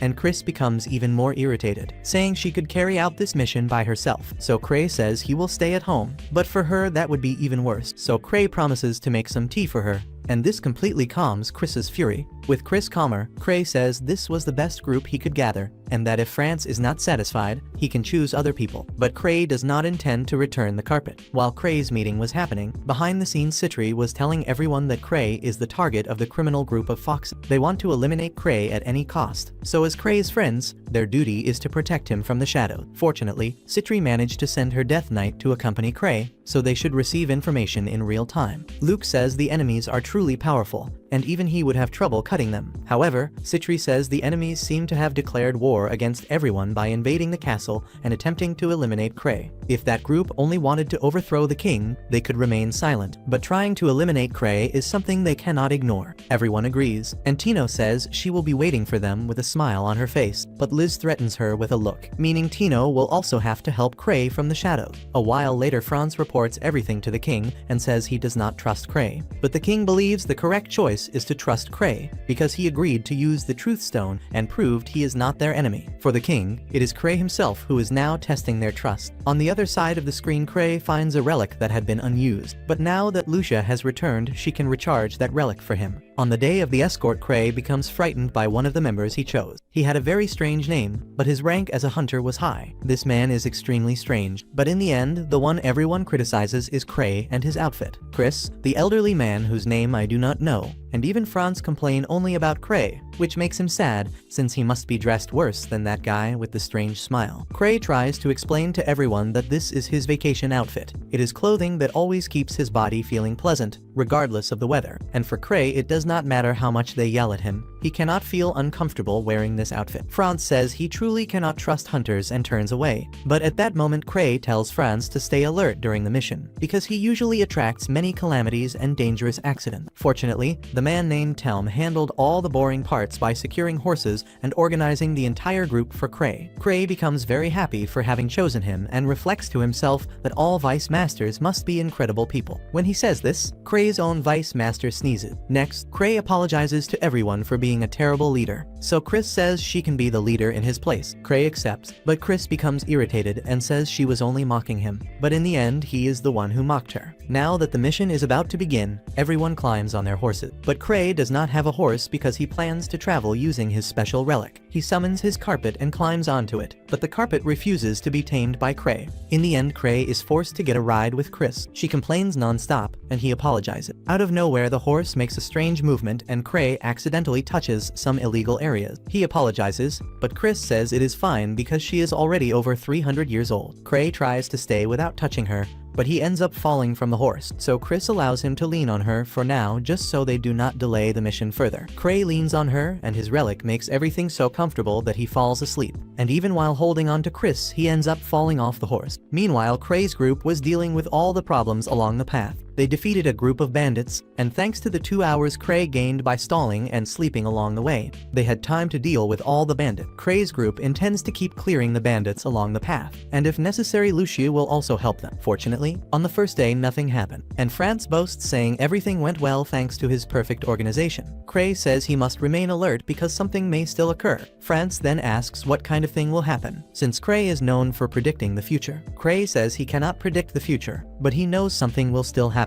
Franz insists that he reveal what is going to happen, so Kray looks at a painting and says that a dragon should appear. But if that really happens, Telm will defeat the creature. During the night, Kray asks Chris to recharge his relics, and she keeps asking how he used so many relics in only one day. She has no idea that all those rings are what keep Kray alive every single day. She complains, saying that Kray made a crazy prediction about a dragon appearing. She has no idea that on top of the place where they were staying, an enemy was summoning exactly a dragon. dragon. At the same time, Kray eats a candy that was left at his door along with a love letter. He knows that Citri was the one who left it, but he has no idea how. Chris criticizes him for having no sense of danger, until suddenly everyone hears the sound of a massive creature outside. The soldiers start shouting that a dragon appeared, and Chris rushes to protect the royalty. Kray intended to stay quiet inside his room, but Chris grabs his arm and drags him to help, since he is an 8th rank hunter. While he walks, Kray is certain that this dragon was sent by Citri, since she must have heard what he said through her Death Knight. That is why the letter described the type of dragon they would have to face and its weak points. Suddenly, a dragon appears right in front of them, and it really was Citri who summoned at least 11 dragons. But too many dragons are appearing, and because of that Citri suspects that someone else besides her is actually summoning dragon. At the same time, on top of the castle, the very suspicious man was summoning the dragons in service of the criminal organization to eliminate Kray. In the end, the most suspicious man with the strange appearance and the suspicious name was actually a member of the Fox criminal organization. Inside the castle, Chris tries to defeat a dragon with her fire magic, but it does not work. Fortunately, some soldiers show up and ask the hunters to escort the royalty. Chris runs to help, and Kray is forced to go after her. At the same time, the king was also fighting for his life. They arrive in the king's hall and notice several guards. The king is standing firmly, and when Franz asks Kray what is happening, he says that all of this was organized by a member of the Fox group, even though deep down he knows Citri is the real cause. Franz asks how the enemies are controlling dragons and how Kray intends to deal with that, but he only tells everyone to relax. Still, they all become even more terrified when many dragons start approaching. Faced with this impossible situation, Kray steps to the front line and prepares to use a massive power that Lucia placed inside one of his rings. But the power does not activate, and in that dangerous moment Kray cannot even feel worried for his own life because the artifact keeps him overly calm. The dragons shoot a stream of water at Kray, and even then he remains relaxed, though inside he knows he will die. But at the last second, a barrier used only by the highest rank clerics is raised, surprising everyone, including Kray himself. Chris comments that she didn't know Kray was a cleric, but Kray knows the only person capable of raising a barrier of that level is Ansem. His friend gives him a thumbs up, confirming that everything is under control, and then his weight makes him fall straight down to hell. Suddenly, an offensive water spell begins knocking the dragons out of the sky. The one casting it is the vice leader, and with a simple closing motion of his hand, he manages to turn the dragons into slimes in midair. Relieved, Kray comments that Telm took too long. Franz realizes Kray chose Telm already anticipating this dragon situation, but Kray slips back into character and says he simply trusted his friends. In front of Telm, a member of the Fox appears, and Kray notices this fox looks slightly different. That vision he saw before was something from the past, but after being beaten so many times by his father, sometimes he misinterprets things, so the mistake is his. When he notices the strange person in front of Telm, Kray says that maybe that one is an imposter, and Chris hears him say that. Telm starts attacking the enemy with his water spheres. The enemy dodges easily and approaches him only to be caught by a massive surprise attack. Telm manages to hit the enemy, but inside the crater he finds only a piece of clothing. After that, everyone begins discussing the enemy, and Telm tells them he felt his attack hit the target. The imposter starts laughing, and Telm realizes he is suspicious, but he remains silent. Chris then tells everyone that she heard Kray say that enemy was an imposter and asks what that means. Kray tries to play dumb, but Chris scolds him while everyone watches, waiting for an answer. Telm calms everyone down, saying their duty is to protect the king, and since they are under attack, the best choice is to retreat. Franz agrees and tells the king that continuing forward would be far too dangerous. The king was about to give up and retreat, but Kray interrupts him. He knows that if they withdraw now and start investigating who summoned the dragons, they might end up discovering that Citri is responsible. He fears she will be imprisoned and he'll be forced to visit her 8 times a week, so he tells everyone that now is the moment to move forward. They argue that the enemies are controlling powerful dragons, but Kray insists no dragons will appear, since they have the mighty Telm by their side. He loudly shouts that no dragon will appear, hoping Citri hears him and stops summoning more dragons. The king thinks for a moment and decides to move forward. After the meeting, we see that the ugly guy is terrified of Kray, because not only did Kray raise a barrier of that level, he also waved at him. Even knowing the ugly guy is an imposter, Kray still intends to continue the journey without revealing it. And regarding the dragons, the ugly guy plans to summon even more, even if it drains all his mana. The next day, everyone resumes the journey, and Kray is still enjoying his trip behind Chris. She complains and tells him to get on her flying carpet. At that moment, Kray looks back and notices that his loyal companion, whom he affectionately named Carr, has disappeared. He grabs Chris tightly and says that Carr has vanished. Meanwhile, Kray's friends are clearing the path, and for some reason several dragons are appearing. Most likely the enemies are purposely trying to make dragons appear to prove Kray wrong. But Kray's group is defeating every single dragon on the road. Citri explains to Luke that he should cut only dragons, and Luke becomes excited, believing it to be a new kind of training. Meanwhile, the ugly guy is wondering why no dragon has appeared. They wonder why. After he summons so many, every kind of monster suddenly appears on the road, and not a single dragon is among them. The ugly one looks back to check on Kray, but Kray had vanished to go retrieve his flying carpet. When he returns with the carpet, he finds all the soldiers exhausted from fighting the monsters non-stop. The soldiers also discover several dead dragons along the way, and Kray becomes happy to have such a powerful sister. France says Kray's prediction failed since dragons appeared, but Kray says it is normal to find dead dragons on the road, which is obviously not true. Moving forward, they find hundreds of dead dragons. So the king, realizing there are imposters among them, and that the only one proven not to be an imposter is Kray, decides to put Kray's group in charge of escorting him personally. Meanwhile, Kray is being beaten senseless by his carpet. He should have died several times already, but his rings keep protecting him from death. Every ring that runs out of mana means more work for poor Chris, who has to recharge them all for Kray. The imposter is now excited to stay close to the king, since it would be easier to eliminate him. And after Kray tells Chris he will need her help the next day, we see Telm reflecting deeply about Kray, as if he knows something nobody else knows. The next day, when Kray leaves with Chris, the imposter prepares to act, but first he needs to deal with Telm. To the ugly one's surprise, Telm approaches him and says he believes Kray is a member of the Fox. Telm now wants to expose Kray to the world, but he will need the ugly one's help. Telm says they can use a password between them to act at the right moment, and while Telm shares his plans, the ugly one is shocked by the information. Telm tells him to keep an eye on Kray, and when the time is right, they will capture Kray together. Meanwhile, Kray is returning from the market. He bought a lot of things in this city, and Chris criticizes him for only doing normal shopping. She thought he wanted to do something important, and that was why she followed him. Kray then tells her shopping alone is dangerous. At this point of the story, the ugly one is already observing Kray closely, and according to him, members of the Fox are divided into 9 categories based on how many tails they have. Those with fewer tails know nothing about those with more. Even so, the ugly one believes that if Kray is truly a Fox member, he must be at a very high level. He watches Kray while Chris comments that Kray only bought sweets. To the ugly one, Kray being a Fox member makes perfect sense, since he chose him without ever seeing him,